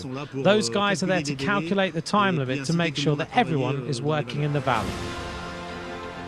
I'm pretty vocal in the Gruppetto when I'm there, and I try to keep them as calm as possible. And if it's a mountaintop finish, you have to push, and then everybody's pushing a little bit harder than you should.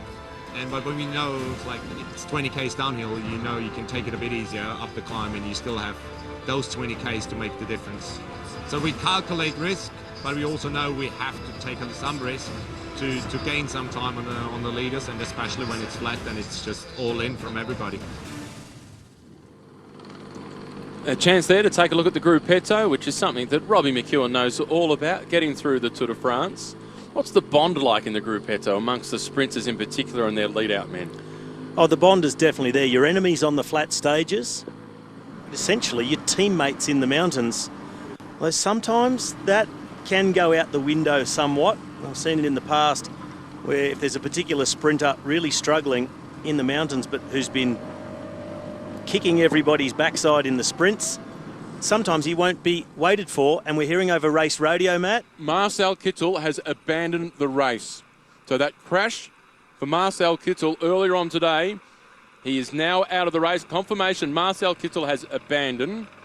Michael Matthews is the new leader in the race for Green. Not the way he would have wanted to get it, but this is part of racing. And this is what we spoke about endlessly throughout the second week, about chipping away and maintaining that second place position, because you never know what can happen in the Tour. And sadly for Marcel Kittel, it happened today. Yeah, very sad news for Marcel Kittel, and really feel for him, because with 5 stage wins, absolutely the best sprinter in the Tour. No question, but the green jersey has always been about a little bit more than that as well. He needed to defend himself, and as Michael Matthews has been chipping away all the time, keeping Kittel under pressure, but now unfortunately those injuries that he sustained forced Marcel out of the Tour, so it's a big loss for the Tour de France.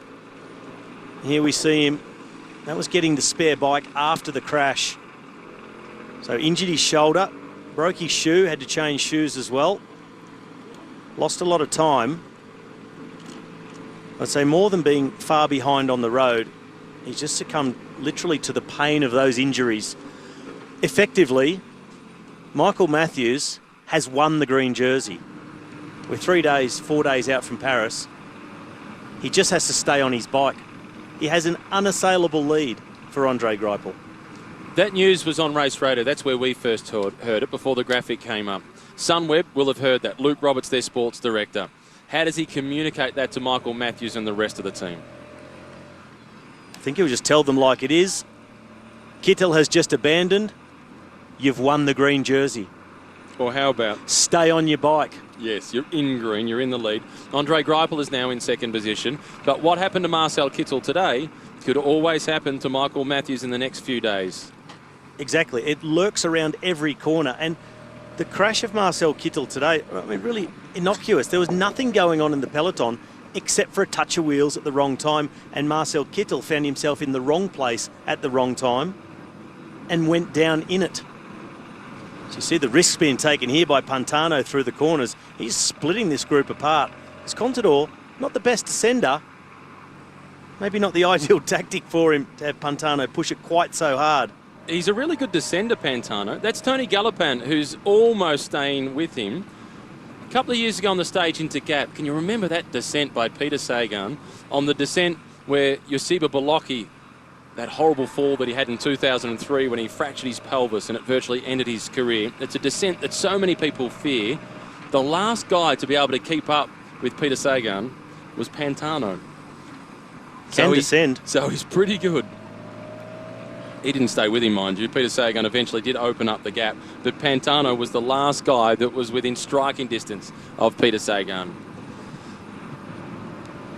Now the peloton being led by Vasil Kirienka. It's then Mikhail Kwiatkowski. Next in line is Mikhail Nievi, followed by Chris Froome, and then Mikhail Landa. This is the rear end of the peloton, which includes now the man who got the red number yesterday, Sylvain Chavanel. He was in that big breakaway group of 30-plus riders. He got dropped on the previous climb, the Croix de Fer, and now he's surviving in the peloton. Well, a lot of riders already dropped out of that group. Rudy Mollard being dropped out the back. Bauke Mollema setting the pace. And Serge Pauls, a Contador mechanical problem. Mollema didn't know. He got told by Serge Pauls. Bike change now for Alberto Contador. The chain is off. It looks like a derailleur problem for Alberto Contador. Well, the problems continue for Alberto Contador. He's crashed several times in this Tour de France, and just when things were looking up and going his way, Contador has a problem. And on that piece of road, no chance to get his chain back on. He must have broken a piece of equipment. Clipped back in, pushed away. That has lost him a good 30 to maybe 40 seconds when you consider slowing, getting going again, and the breaking of the rhythm. And at the front, there's no waiting. This is Bettiol now at the front. Bauke Mollema, though, is waiting for Alberto. He's gone to the rear of the group. Up through the cars now for Contador. The gap is already 26 seconds.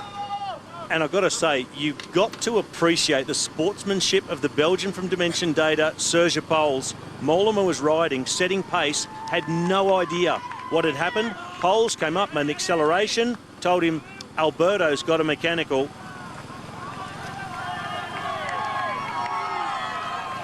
Not music to the ears of Bauke Mollema, like the alarm going off at 4:30 in the morning by mistake. And now the peloton are about to hit the base of the climb. Kirienka, job done for today. Much like Jarlinson Pantano, he did his job. Kirienka has done his. All of the Croix de Fer, all the descent, the valley road leading to the Telegraph, gets their job done. Quite possibly, he'll end up with Jarlinson Pantano, and they can compare war stories on the way into the finish. Here comes Contador, working his way back up through the breakaway riders who have been dropped. Castro Vejo is the next one picked off from Movistar. Rudy Millar is the one in the white colours of FDJ. And Millar looking round a lot. I don't know if he's looking to try and help pace Alberto Contador or just make sure he's staying out of the way. He's going to help pace Alberto. It's a nice gesture as well. So the riders in the group, it just shows how much respect they've got for Alberto Contador. Sergio Pol saying to the teammate of Contador, to Bauke Mollema, your captain's got a mechanical. Millard has dropped, but making that one more little effort just to assist Contador on his way back onto the bunch. And smartly from Trek Segafredo, Mollema has not dropped off the group. He's just gone to the back of the group. And Rudy Millar, how has he dropped from the group when he is working his way back through the cars so quickly? At the front, they've slowed down significantly because nobody's taking responsibility at their head of the break. With this pace, I wonder if Mollard had a problem himself, and that's why he was out of the group. Maybe. He's flicked the elbow and he's gone. So that really was just every last little bit that he had, or not, flick the elbow back in the wheel. So Mollard must have had his own problem. He's riding back across. And this is at the back of the peloton. Michael Matthews will be required at the podium this afternoon, number 141. The new leader in the race for the points classification. 2-stage wins, second place finish as well for Michael Matthews. Contador is back at the head of affairs, and so too is Rudy Millar. He's a good climber, Rudy Millar. He finished 8th in the Flèche Wallonne this year. He rode the Giro d'Italia, finishing in 44th position overall. So he's solid in the mountains. And now that Bauke Mollema has seen the return of Alberto Contador, I suspect the Dutchman won't wait too long before he returns to the front of this group.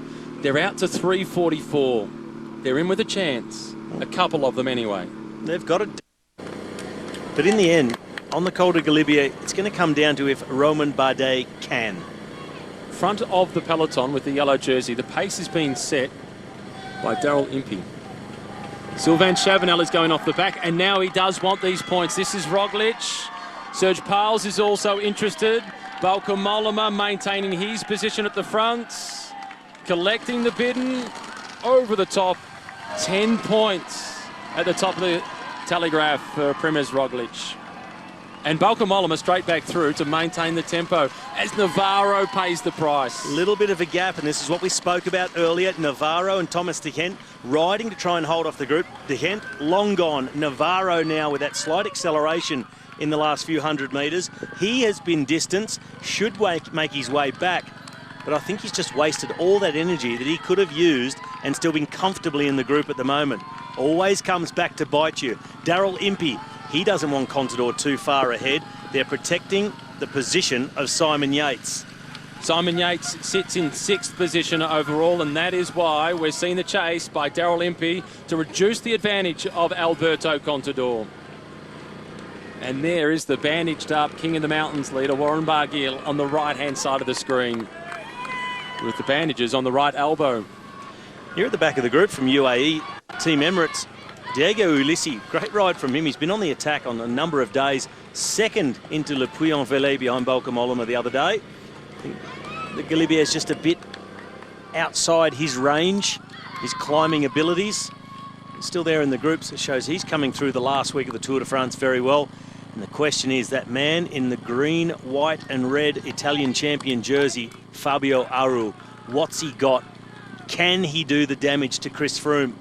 On the final slopes of the Col de Galibier, steep, long, at altitude, it's got everything that you would expect Fabio Aru needs. He rode away on Planche de Belfi. He distanced Chris Froome on the finish at Peyregoud. This is another really tough one. But of course, compared to those two climbs, he's got to get over the top and hang on to whatever gap he's got for the next 28 kilometres downhill. He has said that he's not afraid of anybody. He's not intimidated, and he's ready to race. He's ready to try and take on Chris Froome. Daryl Impey doing an enormous job for Simon Yates and starting to reel back in that group of Alberto Contador just a little bit. Kwiatkowski, there's Chris Froome, the yellow jersey, taking some food from Mikel Nieve. And at the back, Diego Ulissi kicking and gouging. He'll make it over the top of this one, but surely not the next one. Andrew Talansky still fighting and holding on. The pit bull, the winner to Mount Baldy at the Tour of California this year. He's had a tough start to the Tour de France, Andrew Talansky. He's been under a cloud of illness, but he's coming good.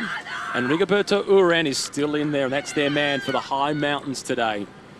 Well, Matt, we said early on in this tour, when we'd seen the Cannondale-Drapac team performing so strongly, and we said they've got one more man yet to step up, but we expect him in the mountain stages, and we've been expecting him for a few days, and that's Talansky. And finally, looks like he's starting to get a hold of, or get on top of whatever it was that's been holding him back, a little bit ill. Maybe today's just a sign of things to come. And of course, the huge stage tomorrow to the top of the Izoard, which I think will be the real decider in this Tour de France, because when it comes down to the time trial, Chris Froome has got the others covered. We've spoken a lot about teammates in this year's Tour de France. Daryl Impey has been one of the greatest domestiques in the history of the Orica Scott team. Most of their key wins, Daryl Impey has played a part of, like the stage victory at the Tour de France for Simon Gerrans, and then in the team time trial to get the yellow jersey, where Impey himself had a stint, and a whole host of other wins for Orica Scott.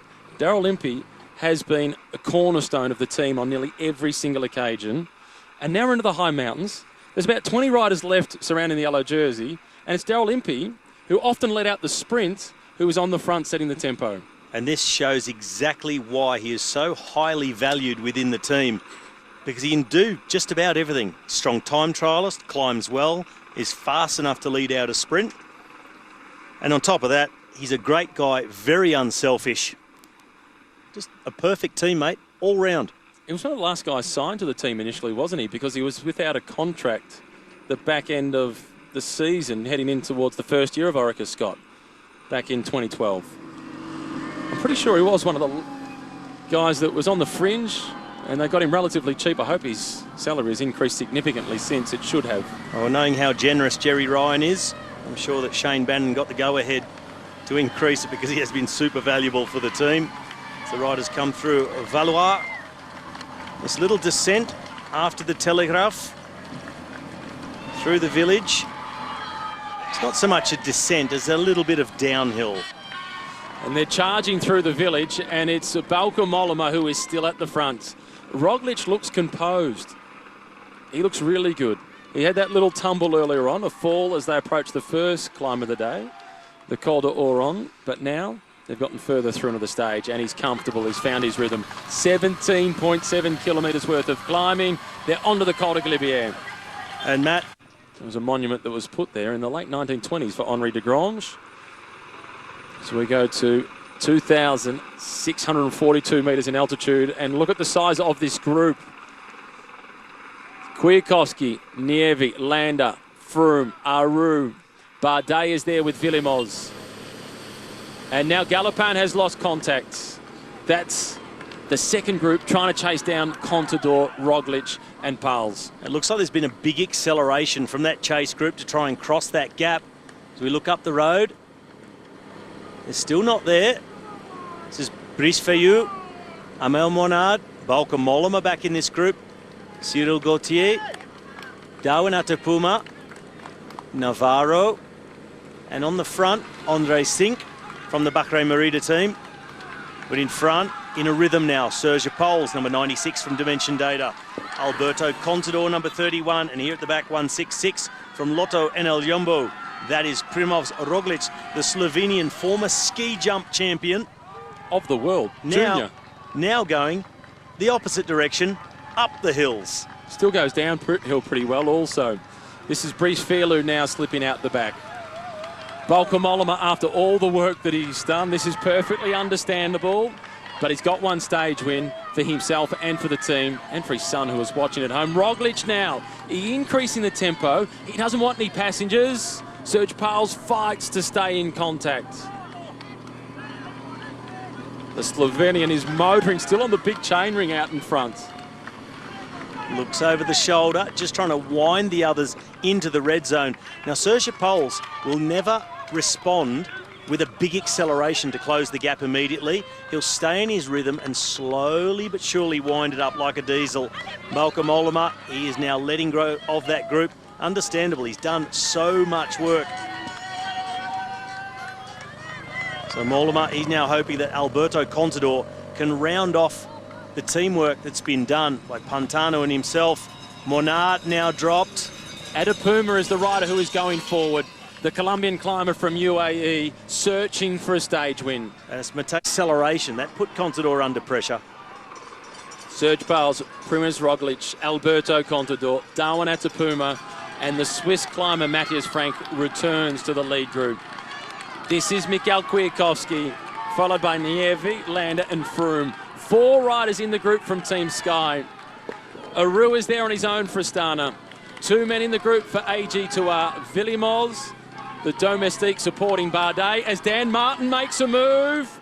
We've waited. Dan Martin, he conceded time yesterday. He's more than 2 minutes down in the overall standings, 2:03, and it's not forcing an immediate reaction from Team Sky. Not from Team Sky, but may force a reaction from Simon Yates.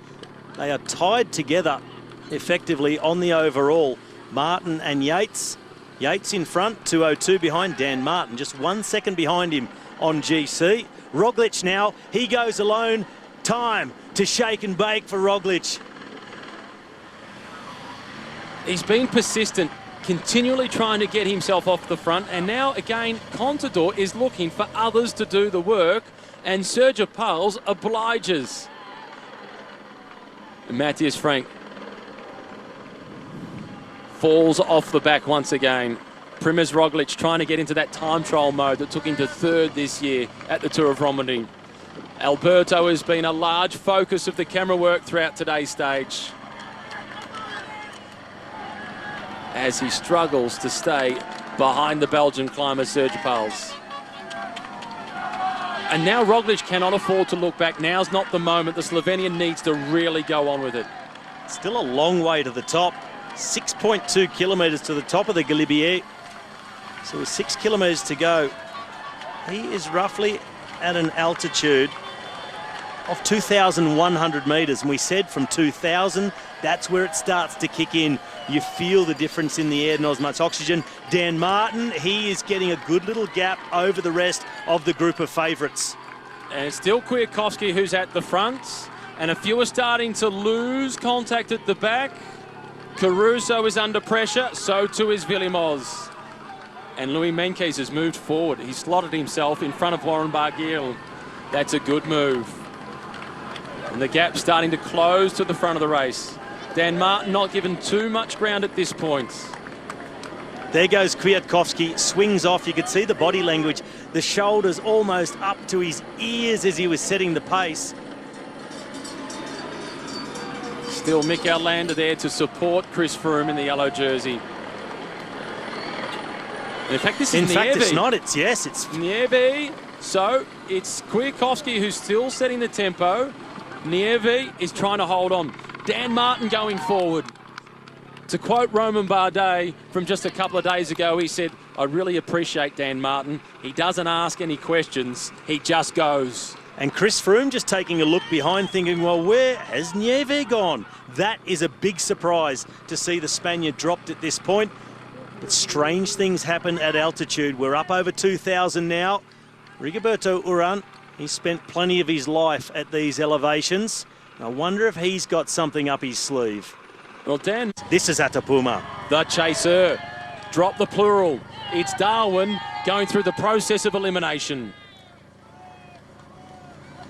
Well, Atapuma, a Colombian, as we said about Rigoberto Urán, also spent virtually his whole life at these elevations and higher.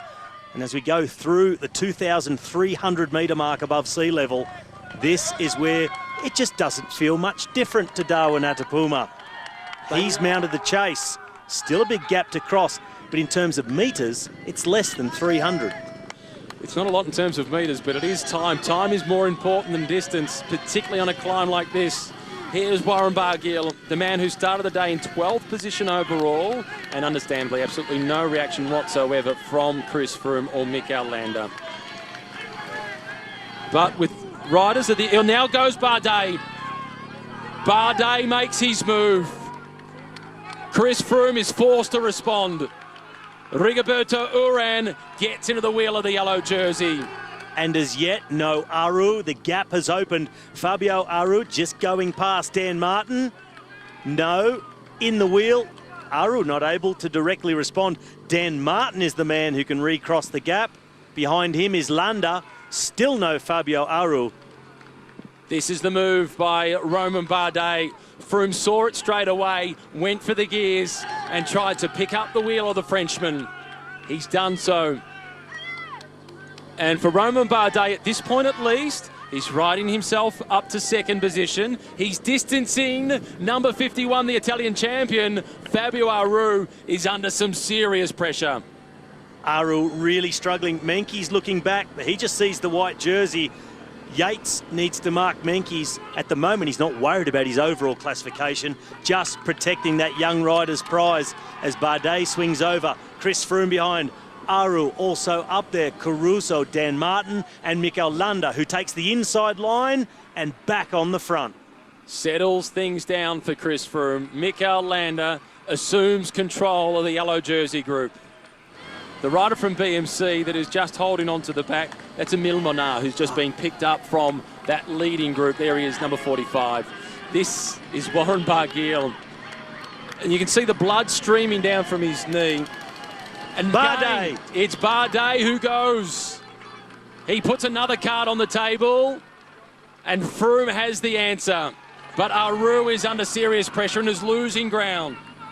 Today, Romain Bardet needs to put all his cards on the table. He can't give the attack up. He's got to keep going all the way to the top. Repeated attacks if he's going to put a dent in the armour of Chris Froome. He's got to keep going. Landa back across. And he looks the most comfortable. Mikel Landa has been doing all the pacemaking on the front and works his way back, responding to the attacks of Bardet, as Barguil, the brave of Brittany, is about to be caught. Dan Martin goes again, the Irishman.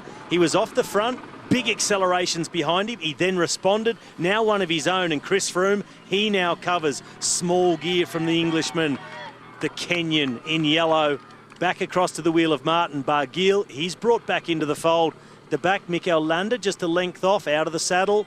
Be looking to get back to the front and get back in control for Chris Froome. And he does exactly that, starts to move alongside. Aru struggling.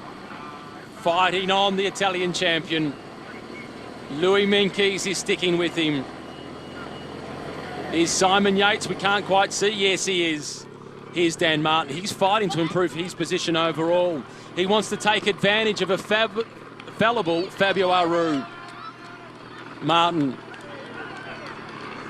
He hated the crosswinds yesterday. Mikel Landa for the first time under a little bit of pressure at the back of that group. Yates is now being dropped, and this is a window of opportunity for Louis Menkes in the battle to be crowned the best young rider. Still 2.5 kilometres to the top.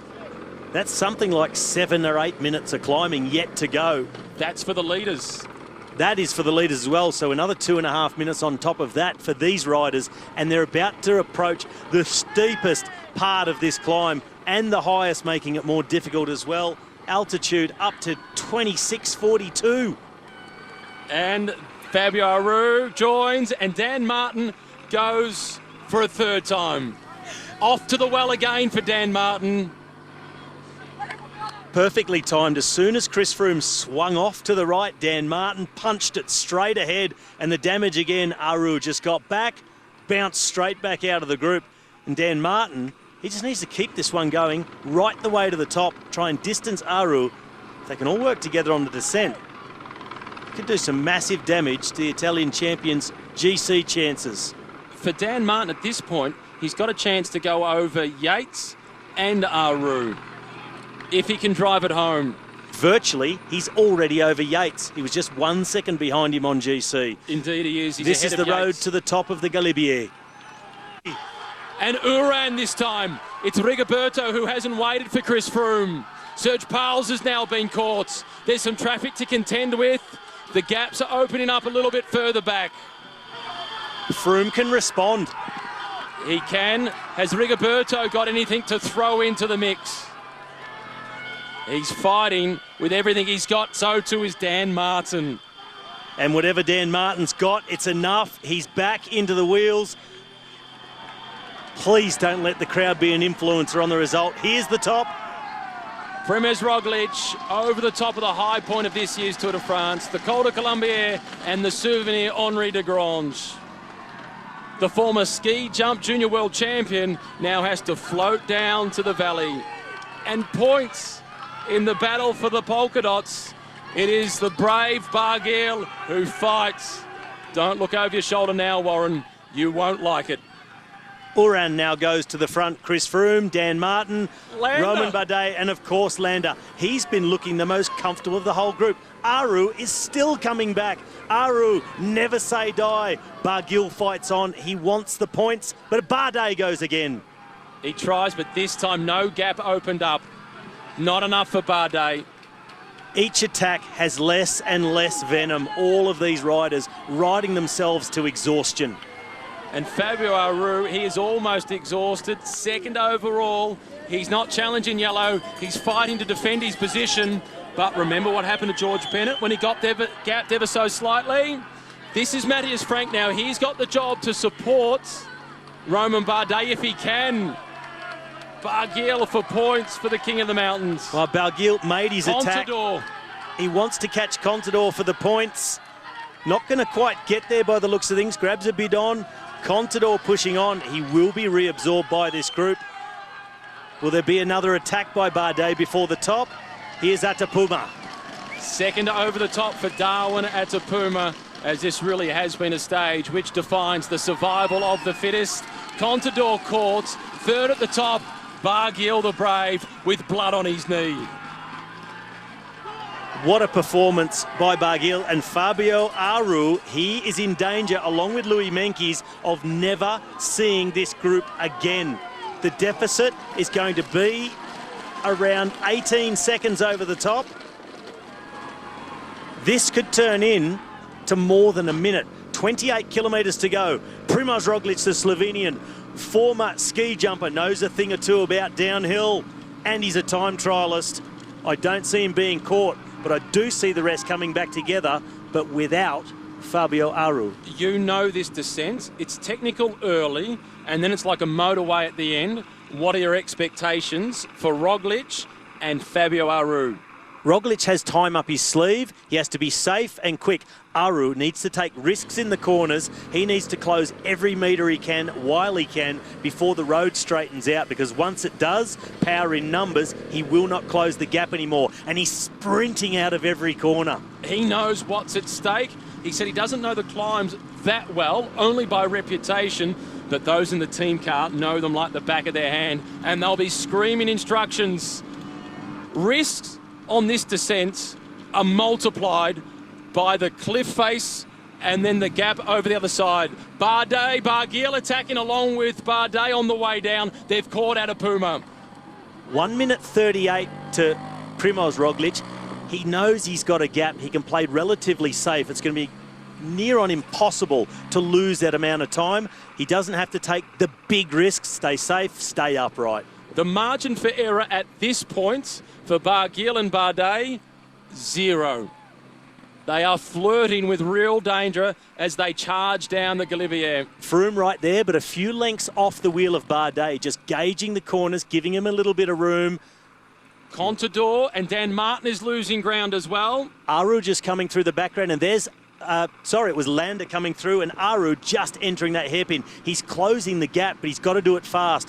Roglic now, aero tuck, because aero is everything. And aero is his thing normally as a junior with skis on his shoes.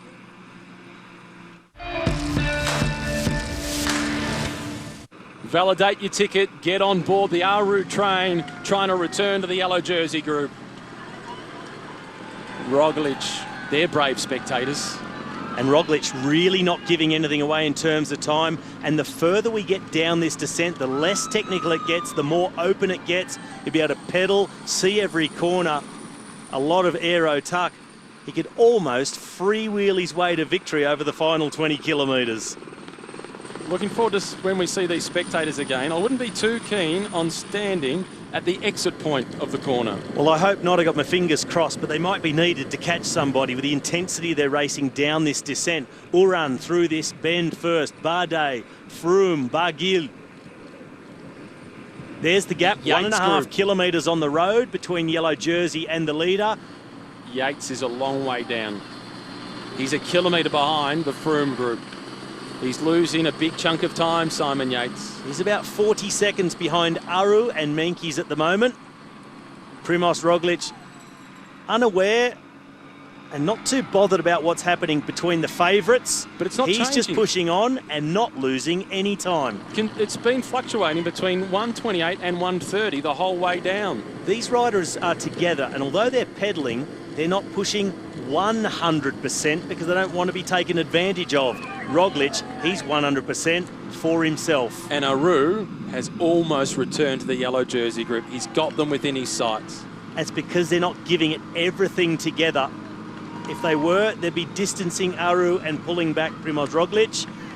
It's almost as if they're saying and conceding, well, we haven't got rid of each other uphill. We're all together. That's how it's going to remain for another day. And Mikel Landa, he returns to the group. The man that was lost in the middle, he's bridged the gap.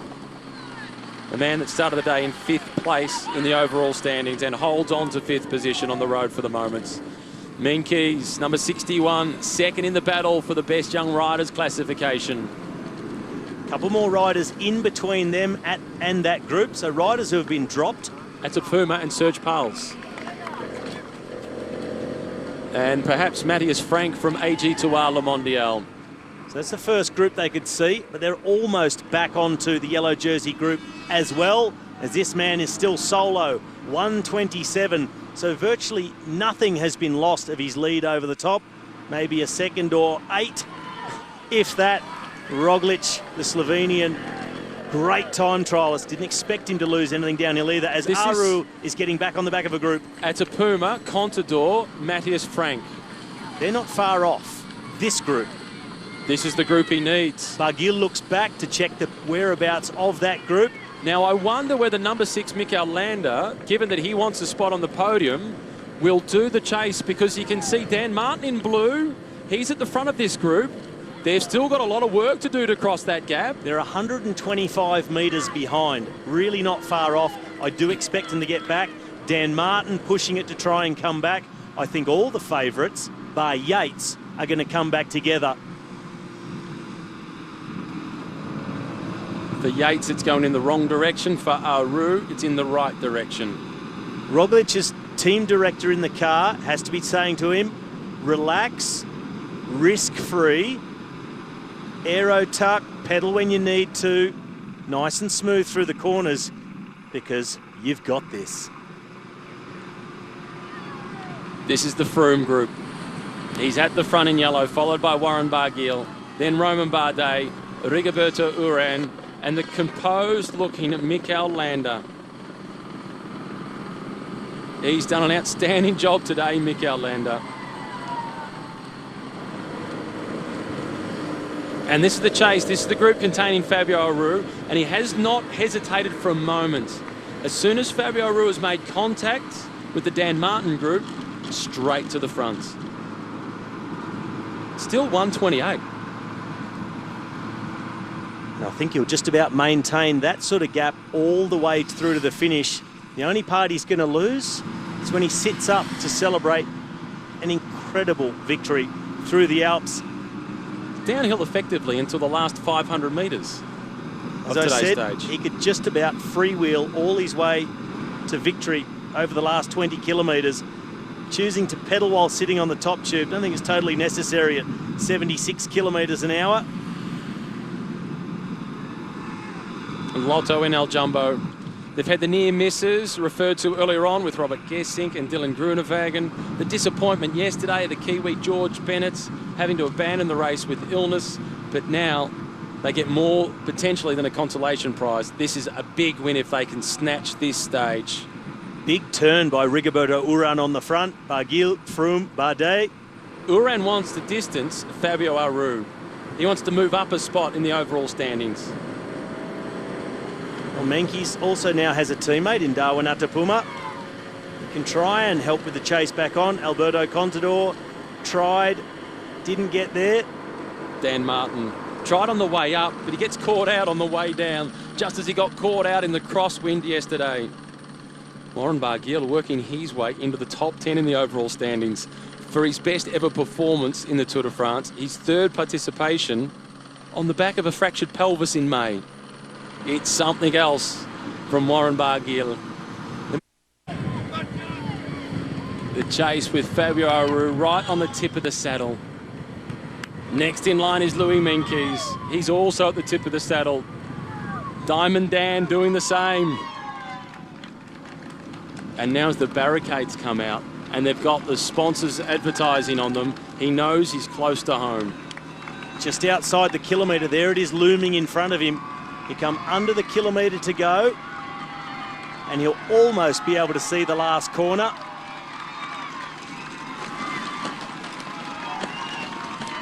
One right-hand turn to come for Primož Roglič. He's got it all sewn up. Now it can start to sink in. Now he can ease it off and start to enjoy it, but he's not. He is still pumping the pedals madly. But he will know now that he will not be caught. Knows he's done enough. We'd love to know the thoughts that are going through his head at the moment. He's still getting absolutely everything out of this. There's that final corner looming now. That's the 500 metre to go sign. One thing that he will be happy with is the injury that he suffered as a ski jumper as a junior, because that forced him onto the bike for recovery. He's recovered and then some. The final 400 metres, what a moment. Incredible moment for Roglič. Long attack on the ground at the start of the day, finishing the day, and it'll be with his arms in the air. Lotto in El Jumbo, they've been close. There's sprinter Groenewegen with second. Geesink with a second place finish. The disappointment of Bennett out yesterday, it has all been washed away through the Alps. Across the top of the Glibier, it was Roglič putting distance into Alberto Contador. And now it's celebration time. Roglič, he jumped off the skis as a junior and he jumps to victory at the Tour de France. The crowning moments of a career with so much more to come. And now the race for second. Let's not forget the 6-second time bonus. And these seconds are really important to all of these riders. Chris Froome putting himself on the wheel of Rigoberto Urán because he saw him win the sprint in Chambéry. Froome now to the front, wants to take the corner first, but it's a long way to go. And you would think Landa would come through and lead out Chris Froome. And now Rigoberto Urán is on the wheel of Bardet. 6-second time bonus, it's slightly uphill. Bardet needs to attack. He doesn't really pack a sprint. Froome much quicker. Landa saying, get in my wheel, I'll lead you out. Chris Froome dropping further back behind Urán. Great awareness by Mikel Landa, reminding Chris Froome of the time bonus. It's Bardet in second position. Rigoberto is quick. He managed to beat Barguil, who wants to take second on the stage. Barguil is getting in the mix. Bardet now opens up. Rigoberto Urán in green trying to come through on the inside. It's the Colombian against Bardet. Froome is challenging, but it's Rigoberto Urán. And then Froome in third. Froome gets over the top of Bardet. I thought he made a mistake going so far back. The clock's still ticking for these men. Menkes and Dan Martin. Martin with a turn to speed. Aru just hanging in there, trying to limit those losses. Dan Martin opens up a little gap. The others just scrambling to come in. Contador, the time doesn't matter.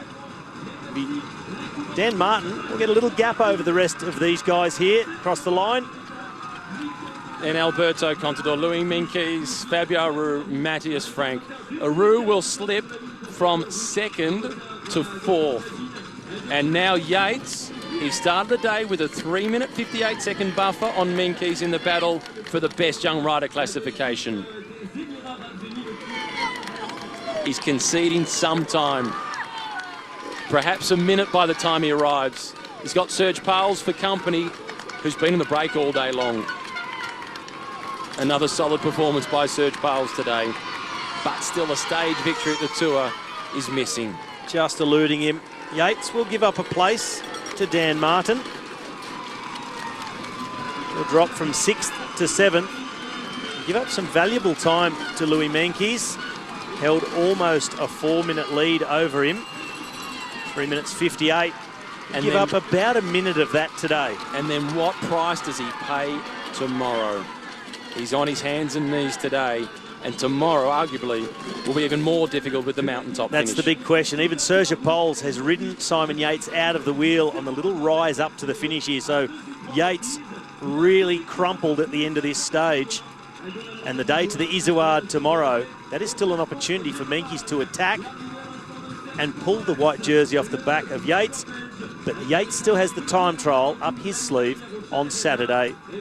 Quick calculation, I think now the gap in the race for the white jersey will be about 2 minutes and 40 seconds to the advantage of Yates ahead of Meintjes. We'll wait for confirmation.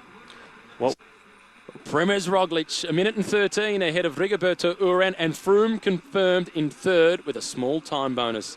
And then it's Romain Bardet and Warren Barguil again. Mikel Landa, Dan Martin really fought. Contador, you can always say the same of him. Then Louis Meintjes and Fabio Aru. So close to sticking with those guys.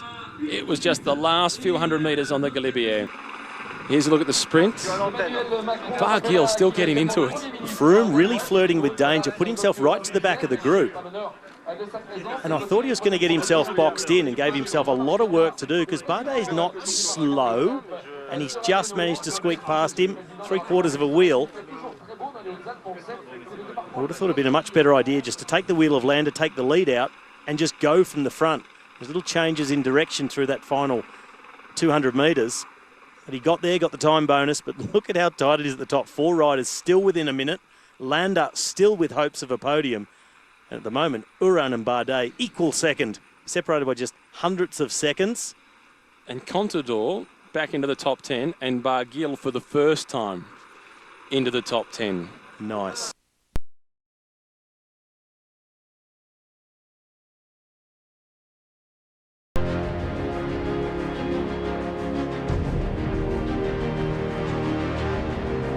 Soared through to victory and collecting his first win in his first participation in the Tour de France. The race for yellow, the challenge was put to Chris Froome and he was up to the task. Today, his rivals get one more opportunity with the stage finish at the Col d'Izoard.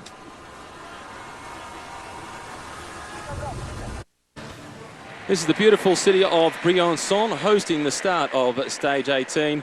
Welcome to the coverage for the final big day in the Alps, but there's still some big decisions to be made in this race as Marseille awaits an opportunity for Chris Froome in the individual time trial, Paris for the sprinters, and before then we've got a chance for the breakaway perhaps in the Salon-en-Provence. Matthew Keenan and Robbie McEwen with you as we look forward to a big day of climbing and a day that starts in this gorgeous city of Briançon.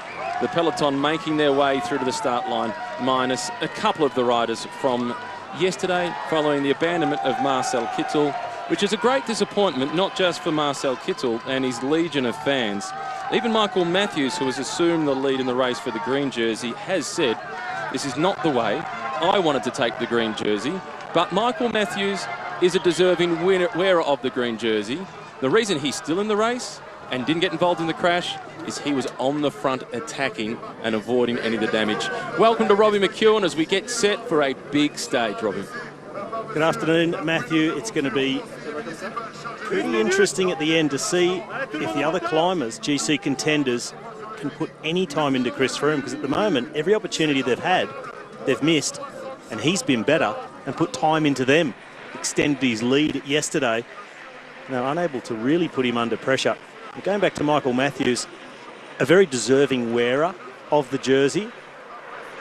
So you could say he's inherited it overnight because he would have been 9 points behind, but the chase was really on and he'd closed down a gap of 130 points already.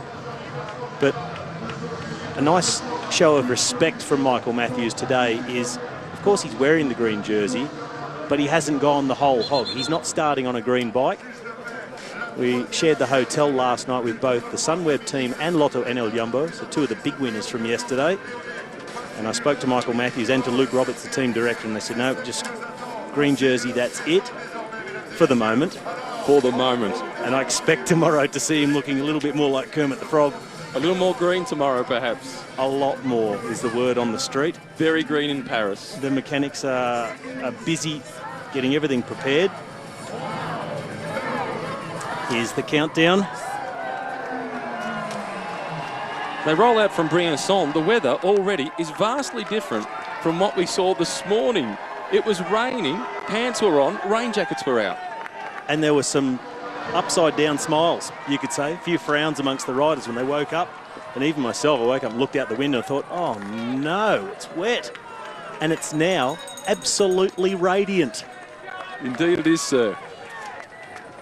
You almost cancelled your ride, but you managed to get out there halfway up the low trail, almost to the top. Don't sell me short with halfway, he says. No, almost to the top, not quite. Michael Matthews in green, Warren Barguil in the polka dot jersey, sharing a room together throughout this year's Tour de France. Be a great mood in that room. It'd be like a sleepover for a couple of 9-year-olds in terms of trying to get to sleep, wouldn't it? Let's talk all night about what we did today. Yes, there was almost 180 kilometres as they make their way alongside the Durance. Christian Prudhomme, the race director, asking for calm for a moment, but that won't last long. Luke Rowe already at the front for Team Sky to take tickets to measure who goes in the breakaway. Luke Rowe won't be looking for the break himself. He'll just be assessing who is in the move. The eagle eye of Luke Rowe. Sylvain Chavanel trying to get to the front. And Christian Prudhomme, he wants all the riders behind the car, but they're not so keen on that. FDJ, it's been a tough tour for them, although a successful one because they've got one stage win. They have just 3 riders left, and that is Olivier Legac, who's riding towards the front, the former junior world champion. Like a conductor, Christian Prudhomme trying to get control of the orchestra, but they all want to play their own song. They're through kilometre 0, but the flag is not in yet. That can sometimes indicate that someone's had a problem mechanically in the neutral zone, and sometimes they'll just allow them to get that fixed, change whatever's needed, get back on. Always an organisational thing, and there it goes. First attack, straight out the blocks. Direct Energy. And Lilian Calmejean, the broad shoulders on the attack. The winner of the stage is Station de Rousse, followed by Pierre Rolland and then Tony Galopin. À 12h56 de cette 18e étape de la 104e édition du Tour de France entre Briançon et le col d'Izoard. 179,5 km à parcourir aujourd'hui. 179,5 km et 169 coureurs au départ. 169 coureurs au départ. The official start of the day stage at 12:56. 12:56. Stage 18 of the Tour de France between Briançon and the Col d'Izoard. 179.5 kilometers of racing today and 169 riders at the start. Pierre Rolland trying to get the first breakaway to go. Thomas Vauclair, he follows in hot pursuit. It's then Lars Bak. Robbie, through the Valley Road as they leave Briançon, which is the highest city in France, the second highest in Europe behind Davos in Switzerland. Pierre Rolland is a rider that we've spoken about predominantly for the past week, sitting at the back of the race. He's just been biding his time, trying to save himself and really looking to try and save everything he's got to get in the break for this stage. Good news for him, little break in the peloton behind, but not quite sitting up and letting these guys go. Lars Bak, big turn of pace on the front. Now onto a small downhill into that aero tuck. As behind, everything closes back up. I think Pierre Rolland has realised it's not yet the one. Well, it might take a while because of what we spoke about in terms of the profile just a moment ago. The first 36 kilometres, they'll be quick. They'll be really quick. So you're going to have to be doing 55 k's per hour to get away from the group. And then some, I think, on certain parts. Up until about kilometre 7, it's flattish. There's a little kick up. But around kilometre 7, there's an actual descent for about 4.5 kilometres, almost 5. Here comes an attack from back in the group, running through the slipstream. At the moment, Lars Bak has managed to get that gap open. We saw him do a huge turn of pace. Vauclair managed to follow. Arashiro, like we saw yesterday, early attack, got to the group. They got caught straight to the back and out the back. He's having a go again, one of the Astana riders. and more attacks trying to go across, looking to seize the moment, their last opportunity in the mountains. Now that looks like Simon Clark, who was going for the Cannondale Drapac team. Haven't they got a lot to race for today, with Rigoberto Urán in second position, and it's Colombian Independence Day. Just with 58 kilometres to go. That's a climb of 9.3 kilometres at 7.5% average gradient. So really quite steep.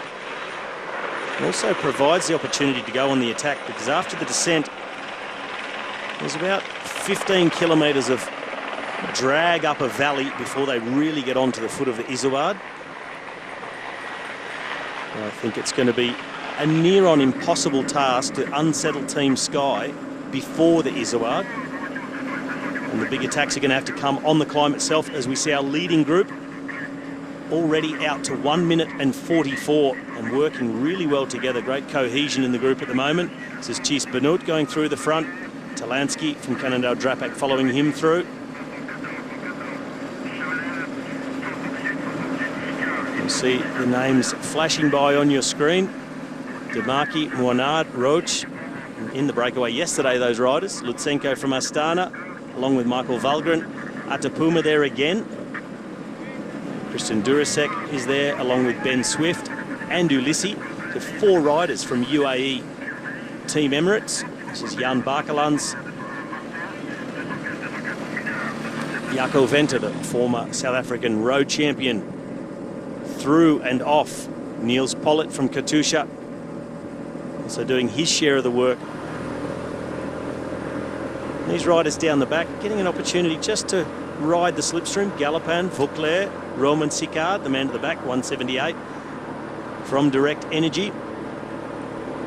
So you'll see the climbers trying to take a little bit more of a back seat along the flat roads, trying to allow the bigger, stronger riders to set the pace, ride somewhat of a huge team's time trial. A number of good climbers in this group, like Guillaume Martin from Wanty Group Gobert, also Dion Smith. Dion Smith, he's been active in the sprints. Also got enough morale and energy at the moment to infiltrate this big break on the last day in the Alps. A good ride by him to represent his team as well. Great to see him in the breakaway. We've got 51 riders in the break, so it's the biggest group that we've seen. So you were way off. Missed it by 1. You said 52. You've lost it. I tell you what's lost it, the blue highlighter. We almost ran out of ink to get all the numbers and all the names marked on our start list. Great to see Dion Smith in the move. Having the Kiwis had a big tour. The disappointment obviously with Bennett, but he was so good for so long. Jack Bowers had a huge influence on the race. Paddy Bevans struggled throughout the first week following that crash in Dusseldorf, but he's been getting better and better as the race has gone on, and we're seeing more and more of him as he appears on the screen right now. Perfect timing. Thank you, Paddy. No, the Kiwis have had a big impact on this tour. I was just going to say, Matt, no chance of you using a different coloured highlighter to mark the riders in the breakaway if the blue one's running out? You know the system, Robbie. Don't mess with the system. 2 minutes and 13 seconds, so ticking up really quickly now, this front group. Roman Bardet yesterday, by all reports, he was asking for clearance from his sports director to attack with 8 kilometres still to climb at the top of the Glibier, but they told him to wait. I think a rider needs to follow his instinct and not ask permission to attack. If you're feeling it, you feel the right moment, I think you've got to go. If you want to win the Tour de France, you need to at times not be so controlled and calculating, but ride on instinct, ride on feel. That's what this man has done. Warren Barguil has put him into the top 10. And we saw Michael Matthews ride through the screen in the green jersey, and Sunweb been one of the best teams in this Tour de France. As a team, they've been outstanding. From the breakaways, we see Fabio Aru just sitting behind Andre Zeitz. The best placed rider overall in the breakaway group is Brice Filou from the Fortunato Oscaro team, who's in 16th position at 33 minutes and 32 seconds down. A chance for him to get a top 15 finish, and that's a good result for one of the wildcard teams. There is a chance to create history today on the Col d'Izoard. It's a climb that's been used regularly in the Tour de France for a long time, but today they finish at the top for the first time. They make their way past the Aerodrome in the Dauphin as This is predominantly used by gliders and joy flights. It's certainly not a big enough airport for commercial flights. This is Lamatink now going through for the Katusha Alpecin squad. Next through, it's Serge Pales of Dimension Data. Nicolas Ede is the rider from the Cofidis team. And Direct Energy, they've managed to get 5 riders in the breakaway, and Bora Hansgrohe, who were trying to get across with Marcus Burkhardt, have completely missed out. Well, that is a big miss when 52 riders go down the road. To completely miss it with a team, I'm sure the message came straight away on the radio, and the riders would have been telling each other, and look how much wind is blowing here in the valley. This is Roglic at the back of the group, exhausted after yesterday, no doubt, but he's got his win, and that's what matters the most. Talking to one of the commentators from Dutch television, who obviously watched this team really closely, Martin de Croo, as that could be a dangerous ride on the back of the cow on the side. That's one way to take the transport to the race. Just back to the Dutch commentary on the race. They're watching Primož Roglic really closely because he rides for the big Dutch team, Lotto NL Jumbo. They think his bike handling skills are great when he's going downhill and he's on his own. His weakness bike handling skill-wise is in the peloton in positions like this. As you could see, he was on the left-hand side of the wheel collecting all the wind, whereas you need to be just under it on the right-hand side to get a little bit more shelter. It's a hard skill to learn. That's where he was yesterday on that opening Category 2 climb. He was under the wheel, but when the rider in front of him went just off the edge of the road, he overlapped the wheel and fell off. So after yesterday, I'm sure he's just a little bit wary about being in that position again. So still a bit of developing to do for Primož Roglic. The motor is huge. Yeah, the motor's big. The skills don't quite match the motor just yet. So explain the difference between the skills to go downhill to descend really quickly versus the skills of being able to ride position in the peloton. Well, to go downhill quickly, it's about picking your entry point, the apex of the corner, and then flowing out using all of the road and being smooth. But of course, when you're in the peloton, there's so much more that can influence where you can go and when because of all the other riders. So you've got to react to movements, react quickly, and see things happening in front of you. See them before they happen. You'll get a signal by looking further up the bunch. When you see it start to swing across 20 riders in front of you, you know that's going to snake its way down the bunch and it's going to get to you, so you need to be prepared for that. Maybe just back out a little bit from underneath the wheel and make sure you don't get pushed off the road or end up overlapping it and falling off, as Roglic did yesterday. It's just little things that make a big difference. As Team Sky controlling the race for the yellow jersey, if he gets those things right, do you think he can one day be a challenger for a Grand Tour? He's a really good time trialist. Very difficult to say. He's a very good time trialist. I don't think he quite has the natural build to become a GC rider. He'd be one of those guys who really has to wring everything out of his body to lose significant weight to get down to be a real climber, one that can produce that things like he did yesterday, day after day in the mountains and recover. When you do that, you go from the size of athlete that he's quite muscular. When you really trim down to be a lightweight, it's like digging a mine. You're digging the coal out of a mine. At a certain point, there's none left.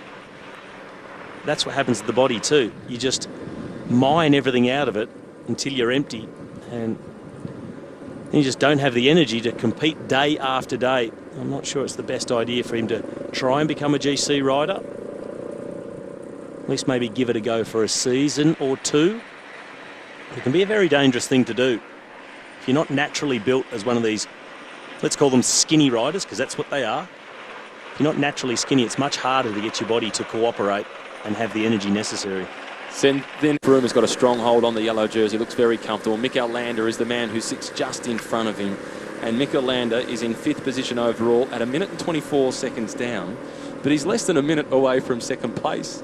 And Mikel Landa is every chance to move up to the podium. Not necessarily today, but by the end of the time trial on Saturday. Thinking possibly already today, a big chance. I think he'll take time. The way he looked yesterday, I think he'll take time on some of the other contenders. And then the ball's in his court to finish that job off in the time trial. But of course, #1 priority, Chris Froome and yellow. So Landa will have to wait and see what's required of him on this stage. And I think he'll be really hoping, as Vauclair just overcooks it slightly, doesn't matter. Plenty of open road, just a bit rougher and a few puddles. Down the back of the group, the rest of the breakaway still coming through that corner. Pretty breezy, but as I said earlier, it is windy, but generally in these valleys, it's going one way or the other. You don't tend to get crosswinds. Just now and again, we've had a little left and right, but not a sustained crosswind because they're down the valley at the moment.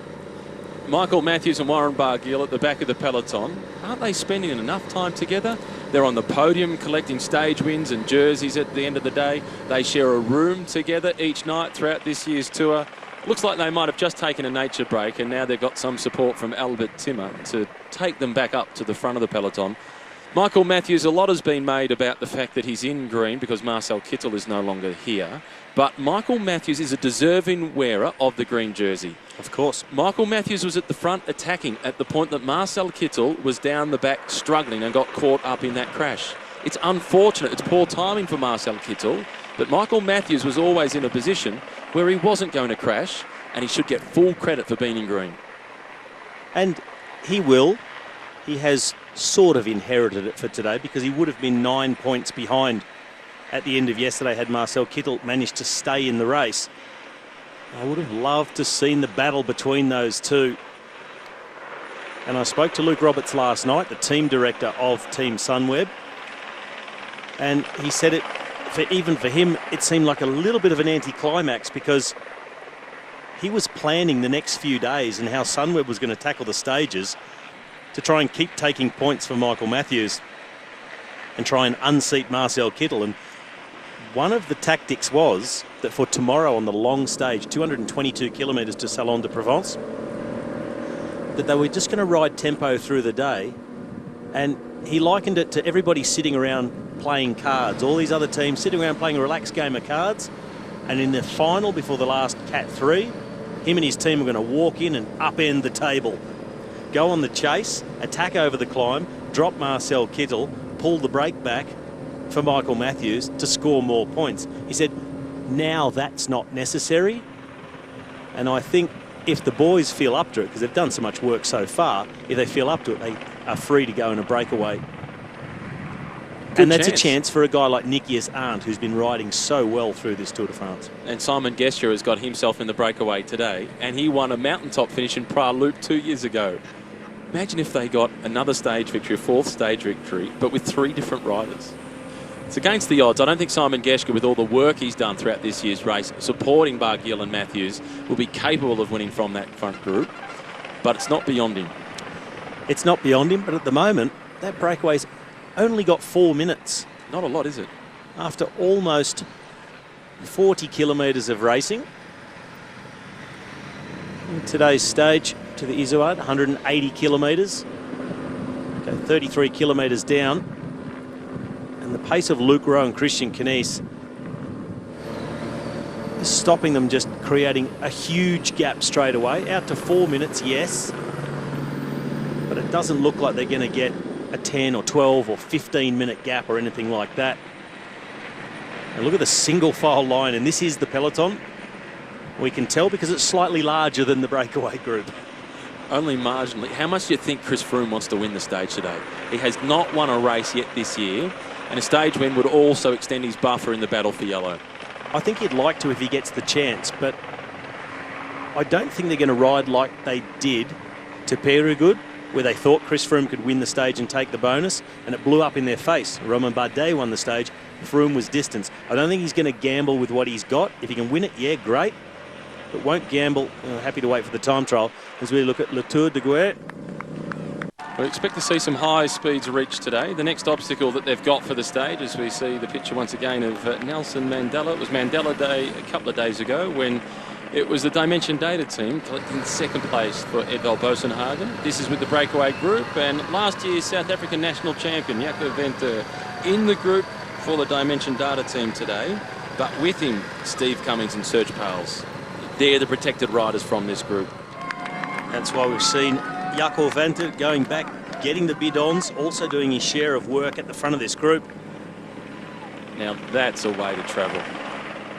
Options. Go Traffic flying, jam. go fishing. Yeah, no traffic jams. Fantastic.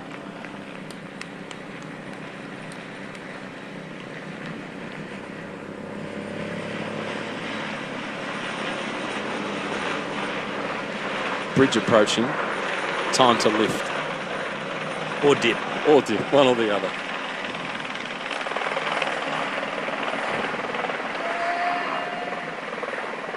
Nice time of the year to be in the French Alps. They're about to start the climb.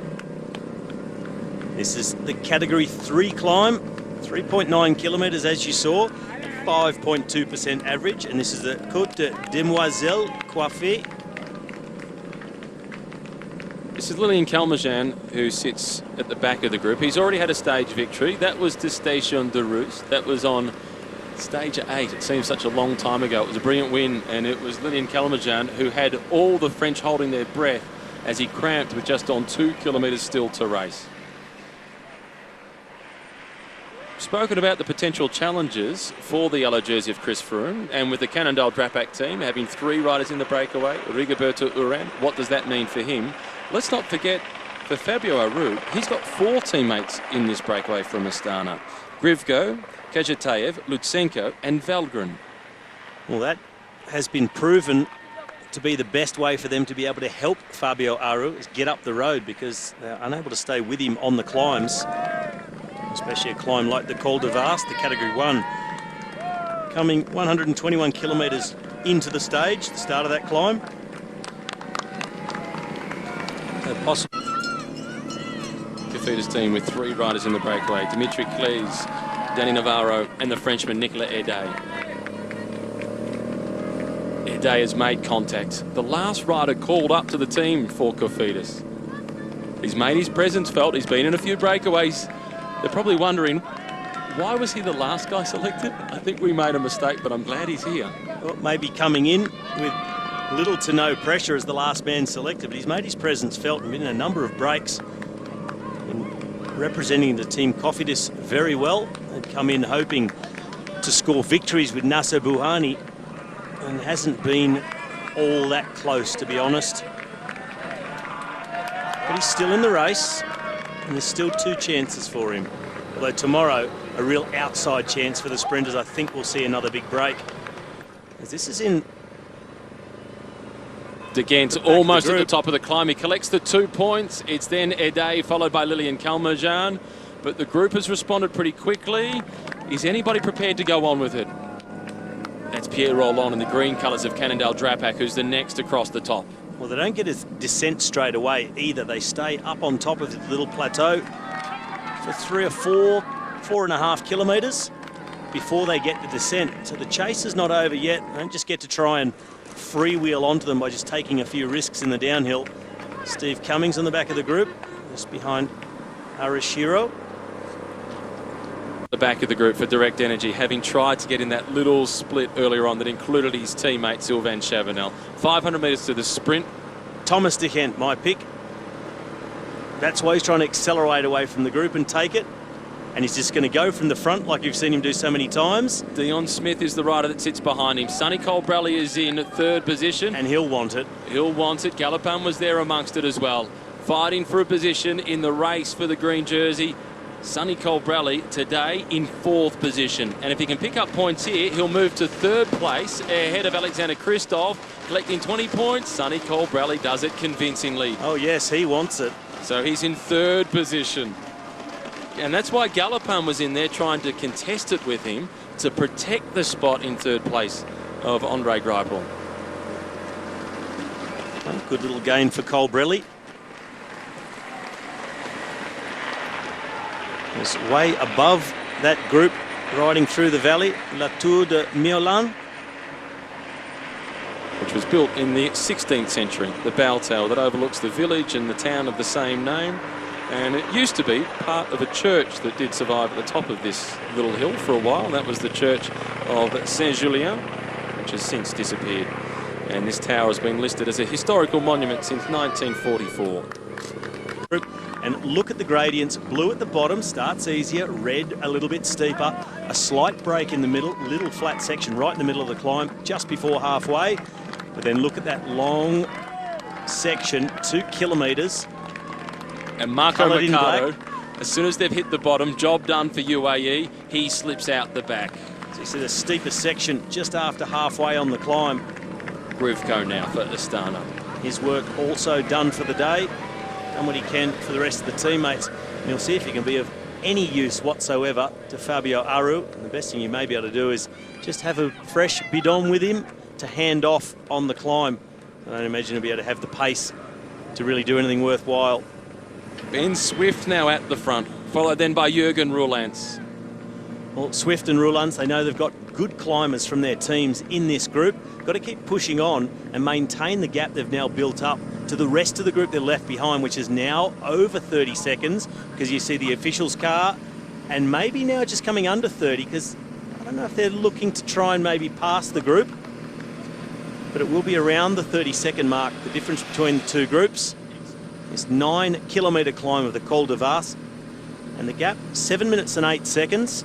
We'll see if that's going to be enough for someone to survive. Earlier on I said they need 7 to 8 minutes to get to the finish. One of the best climbers, someone like Serge Pauwels, there's a big chance. Huge chance. Someone on the home trainer on the top of the car as they watch the race go by, with Sylvain Chavanel at the rear end of the leading group. 8.7 kilometres to climb of the Col de Vars for the breakaway group. The peloton now being led by the big German national champion, Markus Burkhardt of the Bora team. Doing the job to limit the gains for the breakaway, trying to protect 15th position overall for his young compatriot and teammate, Emanuel Buchmann. This is Johan Alfredo at the rear of the race. Polanski now at the front for Bora, as it looks as if the going has become a little bit too tough for Markus Burkhardt as he has swung off.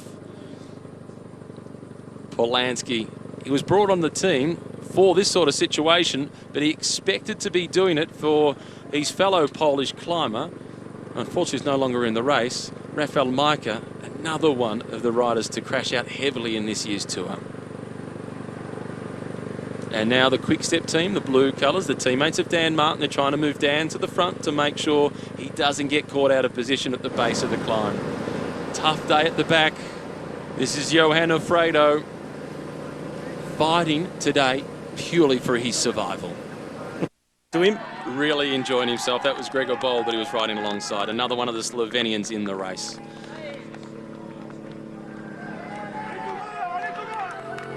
This is Axel Domont now at the front for AG2R, followed by Ben Gastow.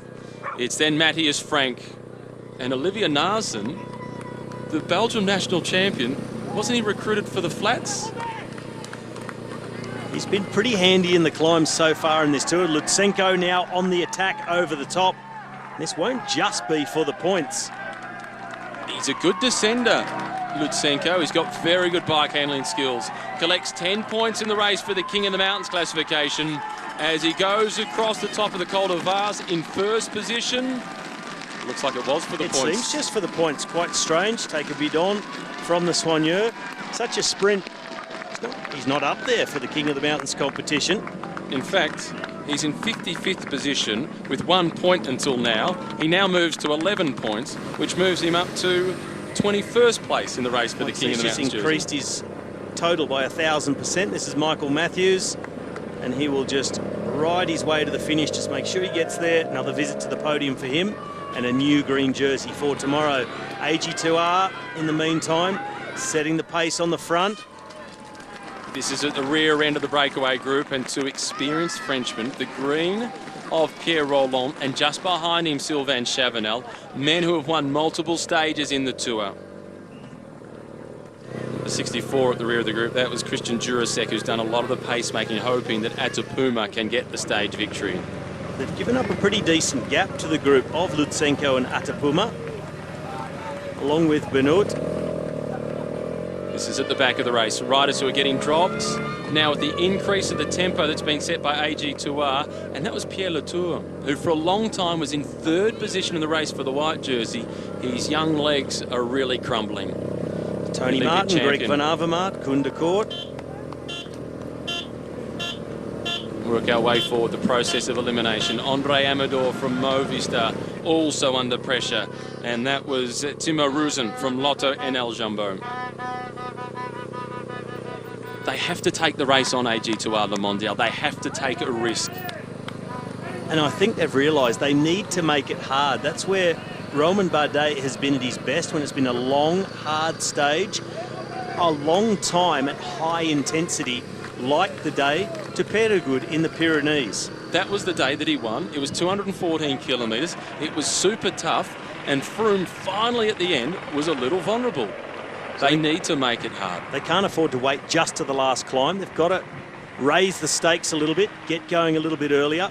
6.5 minutes still the gap to the front of the race with 48 kilometres to go. 35 of those kilometres downhill and up the valley.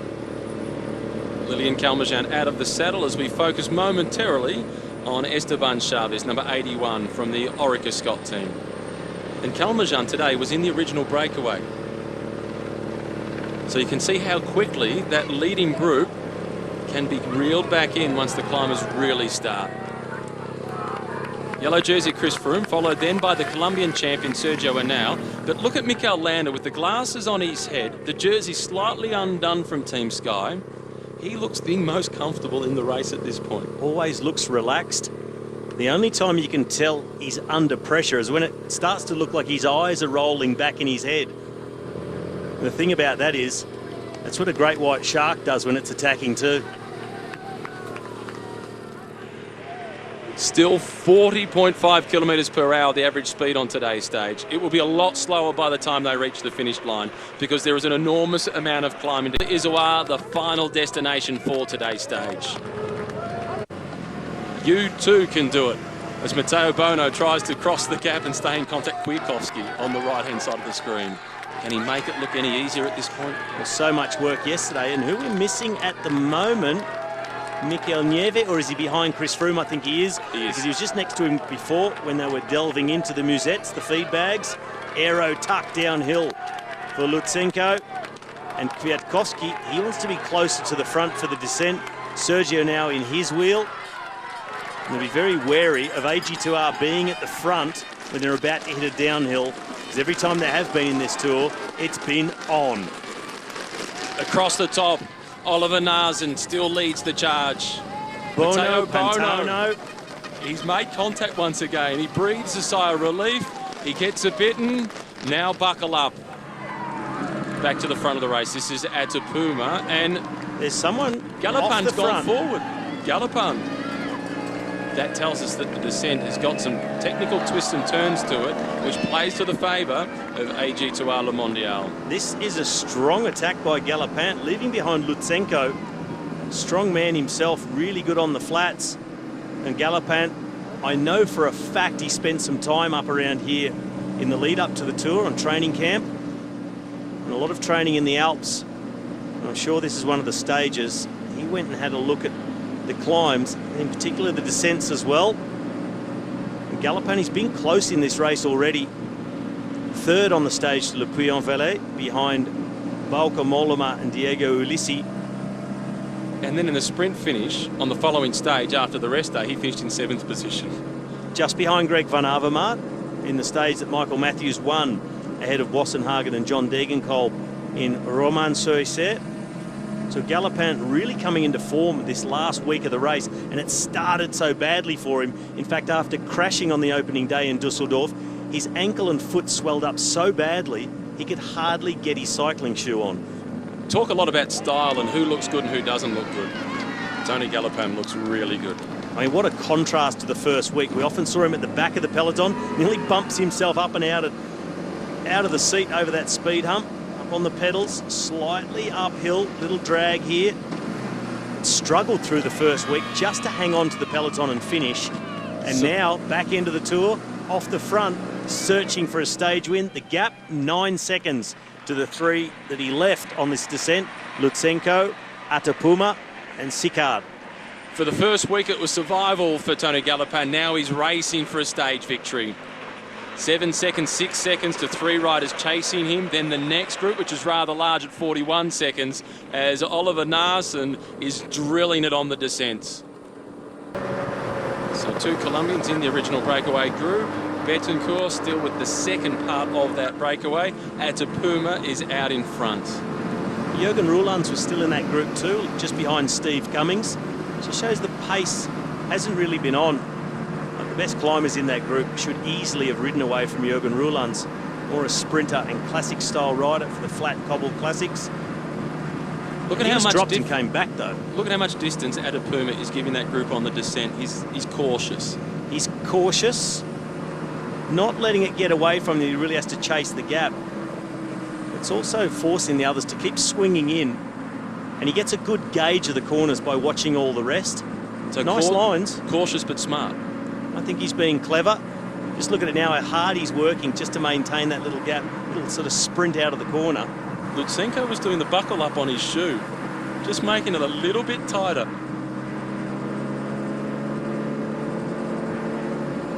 This back peloton. In the peloton or the chase group?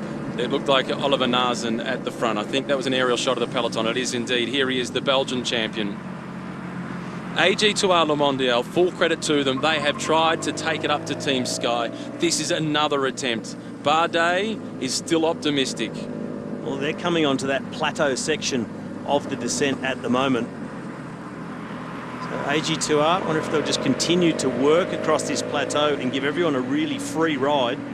Just back it off a little bit and maybe plan something for when the descent gets steeper again. Couple of kilometres flatter, slightly dragging uphill on this section.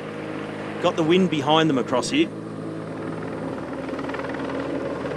The back of the peloton. The rider from the Cofidis team, Dimitri Claes, and just in front of him, the old man of the peloton, Haimar Zubeldia. And I can recommend it, if you haven't had a look, go onto his Twitter feed and read the note that he posted announcing his retirement, which will come just a couple of weeks after the Tour de France, appropriately as a Basque rider at the Classic San Sebastian in the Basque Country. Yep, thanking everyone he's ridden with, ridden for, everyone who's been involved in his career. It's spanned a long time, 20 years. And those he's ridden against. These are the chasers. It looked like Bauke Mollema at the front for Trek Segafredo, as Carlos Betancourt is at the rear of the group from Movistar. Well, I tend to think Carlos Betancourt may have had his best form about a month before the Tour de France started, really ripping up the roads of the Hammer Series in the Hammer Climb, albeit not against the opposition that he's found here at the Tour de France, but looking really, really good. Here, not quite there. He hasn't been consistent enough for the past 3 years to hold form for a long time. He's confessed he's a fan of ice cream, and his weight does blow out every now and then by the standards of a professional cyclist. But I think having this tour in his legs really set him up well for races later this season and going into next season. If you can keep a lid on the ice cream container. Literally. Here's Darwin Atapuma. Lutsenko for Astana. Tony Galopin of Lotto Soudal. And Roman Sicker riding the best tour he has ever ridden, Roman Sicker. And it's good to see him off the front and in the thick of the action. It's to close things down. That was the rear of the peloton with Andre Amador from Movistar. Just in front of him was the big German time trial world champion, Tony Martin. A look at the struggle further back in the peloton, just trying to keep that gap shut, and that was Haimar Zubeldia. So he's been backed off them all the way down, leaving a gap. When you come out of the corner, you just got to make sure you remain in that slipstream. Really having to do a sprint of his own to stay in contact. Atapuma still at the back of this group, as he has been all the way down.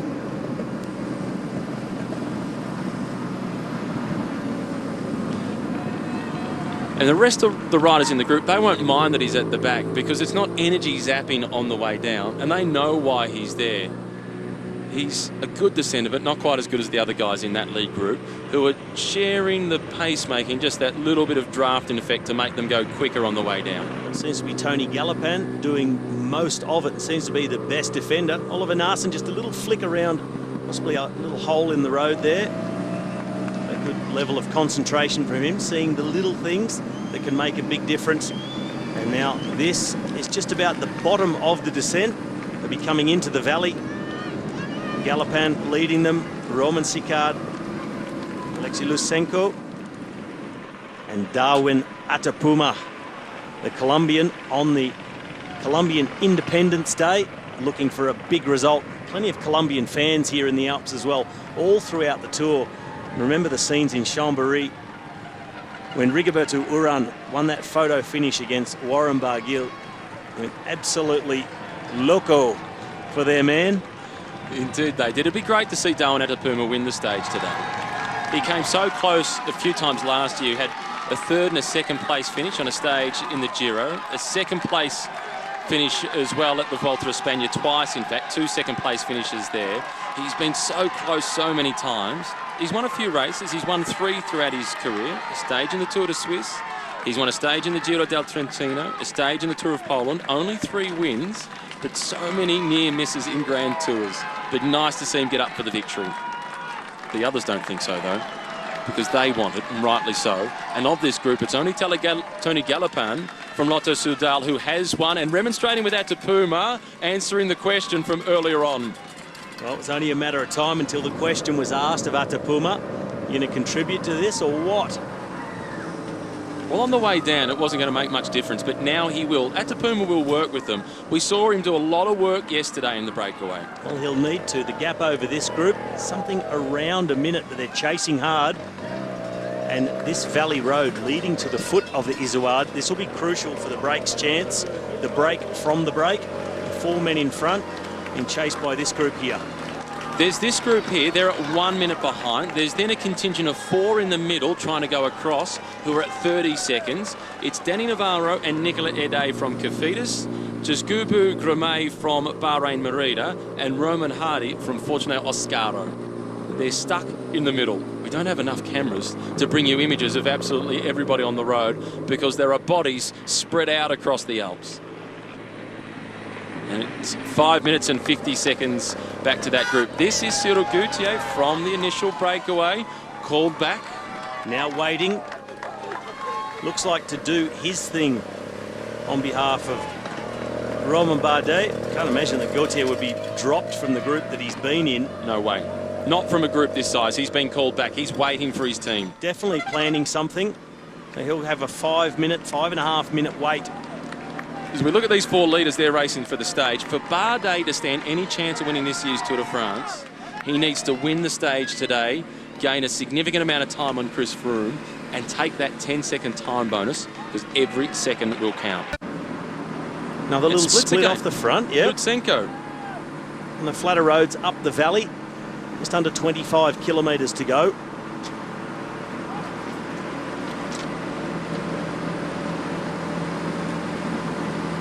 And now that it's swelled to a group of 10 riders, somehow they have to get themselves organised.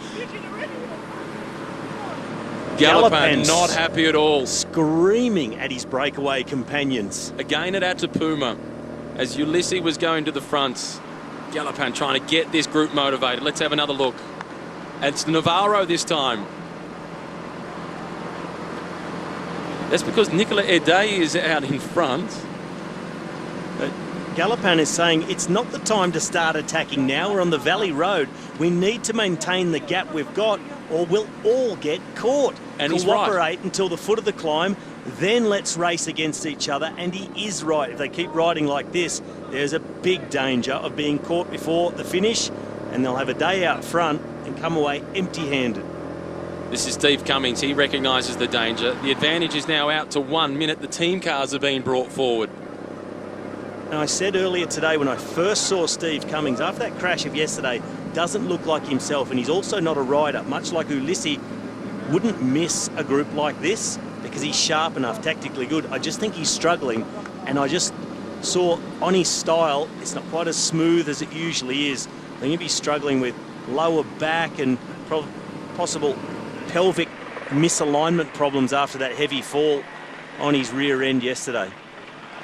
The 3 riders out in front, the man in the white colours, that was Roman Hardy from Fortunato Oscaro. In the red for Cofidis, it's Nicola Ede. And from Astana, it's Alexei Lutsenko. They're at 5 minutes and 20 seconds ahead of the yellow jersey group of Chris Froome. Former breakaway companions just a matter of a handful of seconds behind them. Then to this group being led by Steve Cummings, they're at 1 minute and 18 seconds. And it falls underneath that 4-minute mark. Galopin fights his way back. He looks as if it's been a frustrating day, Tony Galopin. Well, he's got to stop worrying so much about the others, and from now on, 14 kilometres of climbing, and just worry about himself, his own performance, and if he's good enough, he can win the stage, because having it in the legs is all that counts now.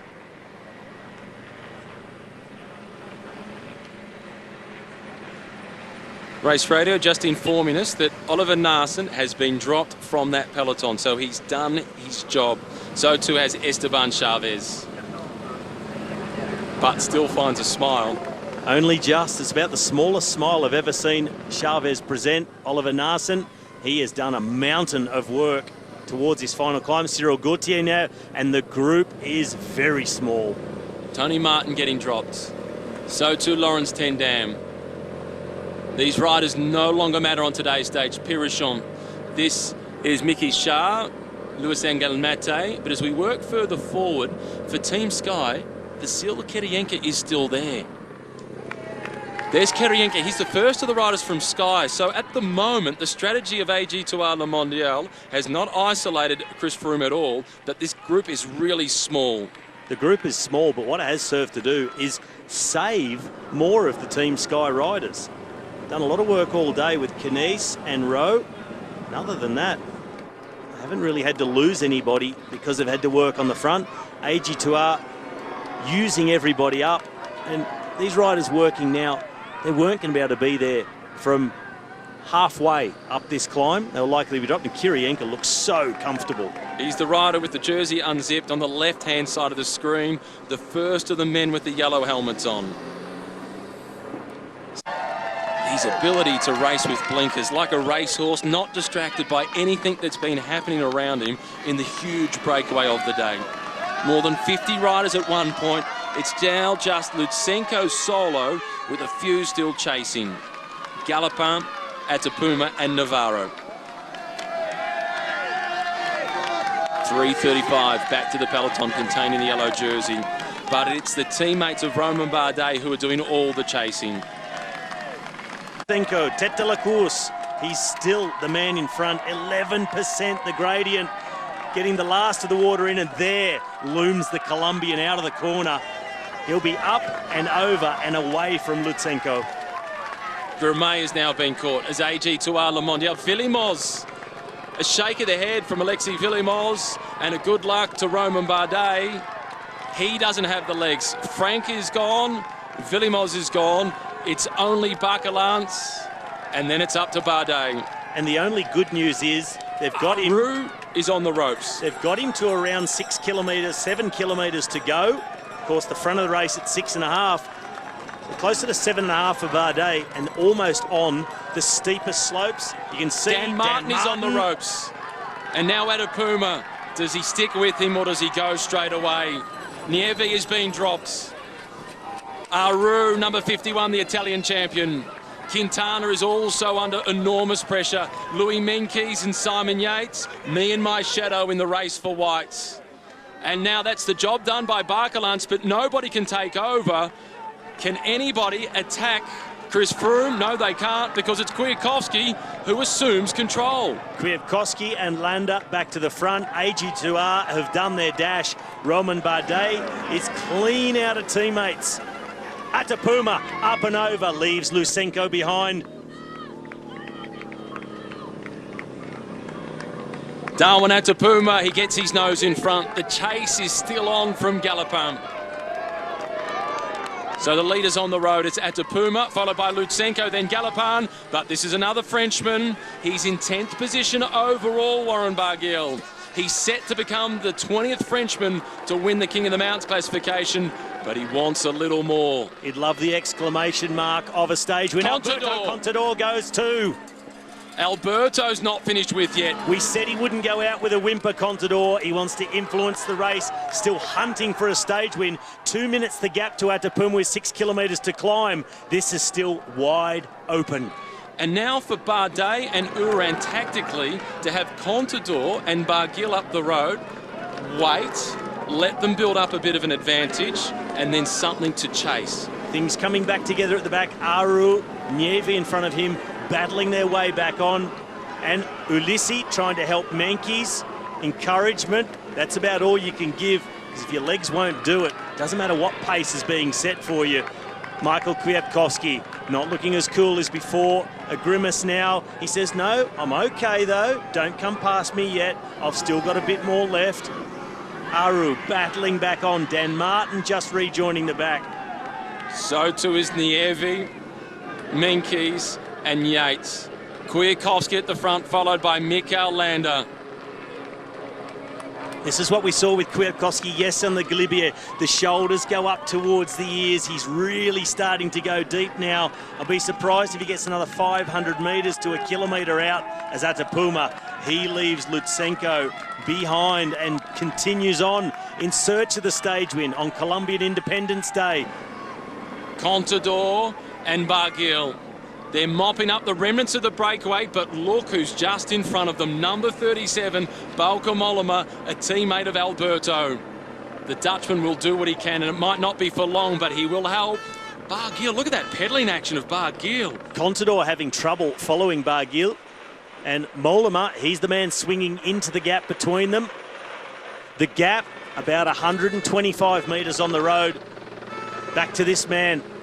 Mikael Kwiatkowski. Look at Nieve. He's fought his way back and slots himself in behind Kwiatkowski. That's now Emile Monard from BMC. He's been in the break all day long. What a select group of riders. Yates, Menkes, Aru, Martin, Uran, Bardet. Then it's Froome and a whole host of his teammates. Landa, Nieve and Kwiatkowski. Contador is caught. Contador reeled back in by Michael Kwiatkowski.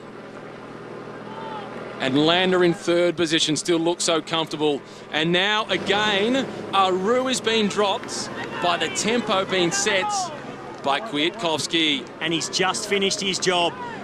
And stops. He may well pull his foot out. He has pulled his foot out. We've seen riders almost come to a grinding halt. Kwiatkowski has. Mikael Landa now opens up the throttle. Nieve is distanced. And does Chris Froome give Landa the green light? It looks like he does. He's not trying to follow him. He looks at the rest. He swings across. He says, do your best. Landa trying to ride himself onto the podium. Is this cheeky by Froome, or can't he do any better? Landa's on the loose. He's 1 minute and 24 seconds behind Chris Froome. He just adjusted the earpiece. In a situation like this in the Tour of Spain 2 years ago, in support of Fabio Aru, he didn't adjust it, he pulled it out. Martin goes on the attack. He knows Aru's in trouble. He needs to keep going. So does Landa if he wants to be on the podium. And the others, they will feel the danger now. Mikael Landa with a little bit of freedom. Dan Martin chasing. Froome still looks good. So too does Bardet. A grimace on the face of Uran. Contador is sticking with them. So too is Louis Menkes. And Yates was still there. Nairo Quintana as well. Warren Barguil is now third on the road. He's caught Lutsenko. It's just Galopin and then Atapuma in front of him. And there's Galopin. Barguil the Brave is doing exactly what his nickname says. He's been brave and he's been bold. He's chasing Atapuma. Well, Atapuma is about to get that little easier section. It dips away a little bit, gets a little bit of flat. That'll give him a little bit of respite just coming into those final few kilometres. But after that, it is steep all the way. Chris Froome, tongue out. Slowly but surely closing that gap. They catch Galopin now. Romain Bardet. No time for looking back. He's just got to keep going. Protect himself from Mikael Landa. The top three overall have got themselves together. Bardet in white, the yellow of Froome, and then the green of the Cannondale rider Rigoberto Uran, as Galopin, a Frenchman, rides with Bardet in the A slipstream. little bit of a French alliance here. Galopin, Bardet, Froome, Uran. The rest of the group being towed up by Dan Martin. He knows Aru. Now Froome goes. Froome attacks. Has anybody got the answer? If Rigoberto had it, he would have gone with him because he was right on the wheel. This is a fist on the table of the Tour de France. Chris Froome about to get to that easier section, placed a really good attack, opened up a big gap. This is where it flattens off, dips down a little bit. They will be hard pressed to get back on terms with Chris Froome. Freewheeling, wrist through the corner. Uran, he takes over from Bardet. Perfectly timed attack by Chris Froome, opening up. And he's got Mikel Landa ahead. Does Mikel Landa wait for him to do the turn of pace? Into the tuck position for Froome. We can't see Landa, not just yet. He's around the next corner. There he is, just off in the distance. Uran and Bardet, enemies, need to become allies, and they have. The Colombian is closing it to yellow. Aru getting it done. Uran getting it done at the moment. And Froome, as it kicks up again, starts to wind it back up, trying to get them back in the red zone. Closing back on Landa now. Chris Froome out of the saddle, which we don't see much. The three favourites back together, and now they've got Landa. And now Barguil has got Atapuma. And Froome has got them all in his sights with 1.5 kilometres to go. The catch is now being made. The king of the mountain, Warren Barguil, he wants to put a big exclamation mark behind those polka dots. He wants to be the king of the Col d'Izoire, the first time a stage of the Tour de France has ever finished at the top of this iconic mountain. There's 25 seconds. Race radio telling us that it's even less, that it's just 20. Barguil, he had blood streaming down his leg yesterday. Today it's all patched up, but he has got energy streaming forward to the top of the climb. Well, the big acceleration by Barguil, and he's distancing Atapuma now. Atapuma looking down, leaving a length, 10 metres, 15. Barguil is on his way to stage win number 2 on top of the Izoard. On a day where it's the survival of the fittest, it's Darwin who is dropped by Barguil. 1 kilometre, Landa, Froome, Uran and Bardet. The top 4, the best 4 riders in the race are all together on the big stage in the mountains. And the big mover is this man, Warren Barguil from Team Sunweb. He'll be looking to also move himself up further in the overall classification. Started the day in 10th, 2 minutes behind, in fact, 1 minute 10 behind Alberto Contador. Rigoberto Uran, 2nd overall. 3rd position overall, Romain Bardet. He's tried, but he hasn't had the shots to fire. And Landa doing the job for Chris Froome. And Chris Froome is still yet to win a bike race this year. And now we see the white jersey, Simon Yates, looking for a time gap on him to Louis Meintjes in the battle to be crowned the best young rider. This will come down to the time trial in Marseille. Aru trying to save his position in 4th place in the overall standings. He's got Bettencourt and, oh no, the look across the shoulder, that could be a little bit of cramp. We saw it with Lilian Calmejan to Station de Rousse. I don't know if that was cramp or if Big he's chain. just shifted into the big chain ring, and I think that's what it is. Look at the gear that Barguil is in, back into the small chain ring now. So that was an acceleration in the big chain ring on top of the Izoard by Warren Barguil. He has distanced Atapuma. Atapuma now fighting to hold on to 2nd place. Contador now dropped by Yates, but the race is at the front. The race is with Warren Barguil, who is muscling his way to the top of the Col d'Izoire. It's a grimace. It's sure to be a smile as Bardet goes. Now it's Froome. Barguil almost around the last corner. A little check across the shoulder. He's had one big celebration. That was on Bastille Day in Foix. He will ride into Paris as the winner of the King of the Mountains classification, and he'll be the winner of 2 stages. And it's a look of disbelief. Barguil the brave has done it again. And he points to the sky for his grandfather, who died just days before his first stage victory in the Volta a España. Now the race for second at Tapuma on Colombian Independence Day. Surviving, or is he? Because Bardet, he wants him, and he wants the time bonus for second, but so too does Froome. It's Atapuma, Bardet, Froome, and Uran. So now in the overall standings, it will be Froome, Bardet, Uran. Here comes Landa. Then comes Louis Meintjes, the race for the white jersey, followed then by Dan Martin. And he is trying to get rid of Fabio Aru, Dan Martin. So many races within the race, that for the stage victory. Here is Yates minimising the damage by Meintjes, and it looks like he'll have done enough to maintain white, definitely for today. And going into the time trial, he must be feeling confident. The Brit Yates through and over the line. What an epic of a stage. And Alberto Contador is a champion. His character is that of a champion. He has fought all the way, and repeat the exact same thing, carbon copy, Nairo Quintana. Never giving up, fighting all the way to the line. Fabio Aru. What's the time gap? It's going to be around a minute. He will slip from fourth. Landa will overtake him. But here's the story. Warren Barguil. Galopin crosses the line. Brilliant by Barguil. You've got to feel for Atapuma all day in the break. Did everything right. Caught just in the final kilometre and a half or so. Warren Barguil qui remporte la deuxième victoire d'étape de son Tour de France, la quatrième pour le team Sunweb. Puisqu'on rappelle également les deux succès de within one hotel room for Team Sunweb, 4 stage wins. And 2 classification jerseys of the Tour de France, with Barguil and Michael Matthews being nursed backstage. This will be a good interview. The altitude will be starting to kick in.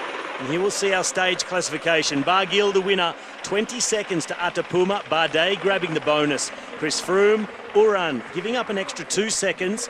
Landa in 6. Meintjes at 37. Dan Martin. Simon Yates at 59. Giving up 22 to Louis Meintjes. And Alberto Contador rounding up the top 10. Mikel Landa will overhaul Fabio Aru and move to 4th place. Stelansky and Mollema in the break, and Lutsenko. Great ride by Lutsenko. For a non-climber, Lutsenko has been so strong. Serge Bales. This has been a big day. So Bardet at 23 seconds. Rigoberto Uran slips to 29 seconds behind. Mikel Landa up to 4th, and within striking distance of the podium. Aru slips to 5th. It's then Martin, followed by Yates, and then Meintjes. It's still a little more than 2 minutes, the gap between those two. Barguil up to 9th, ahead of his childhood hero, Alberto Contador. Well, we're going to see some great battles in the time trial on Saturday. Could we see a big cross win tomorrow? I doubt it. It's not in the forecast. You can do a wind dance tonight.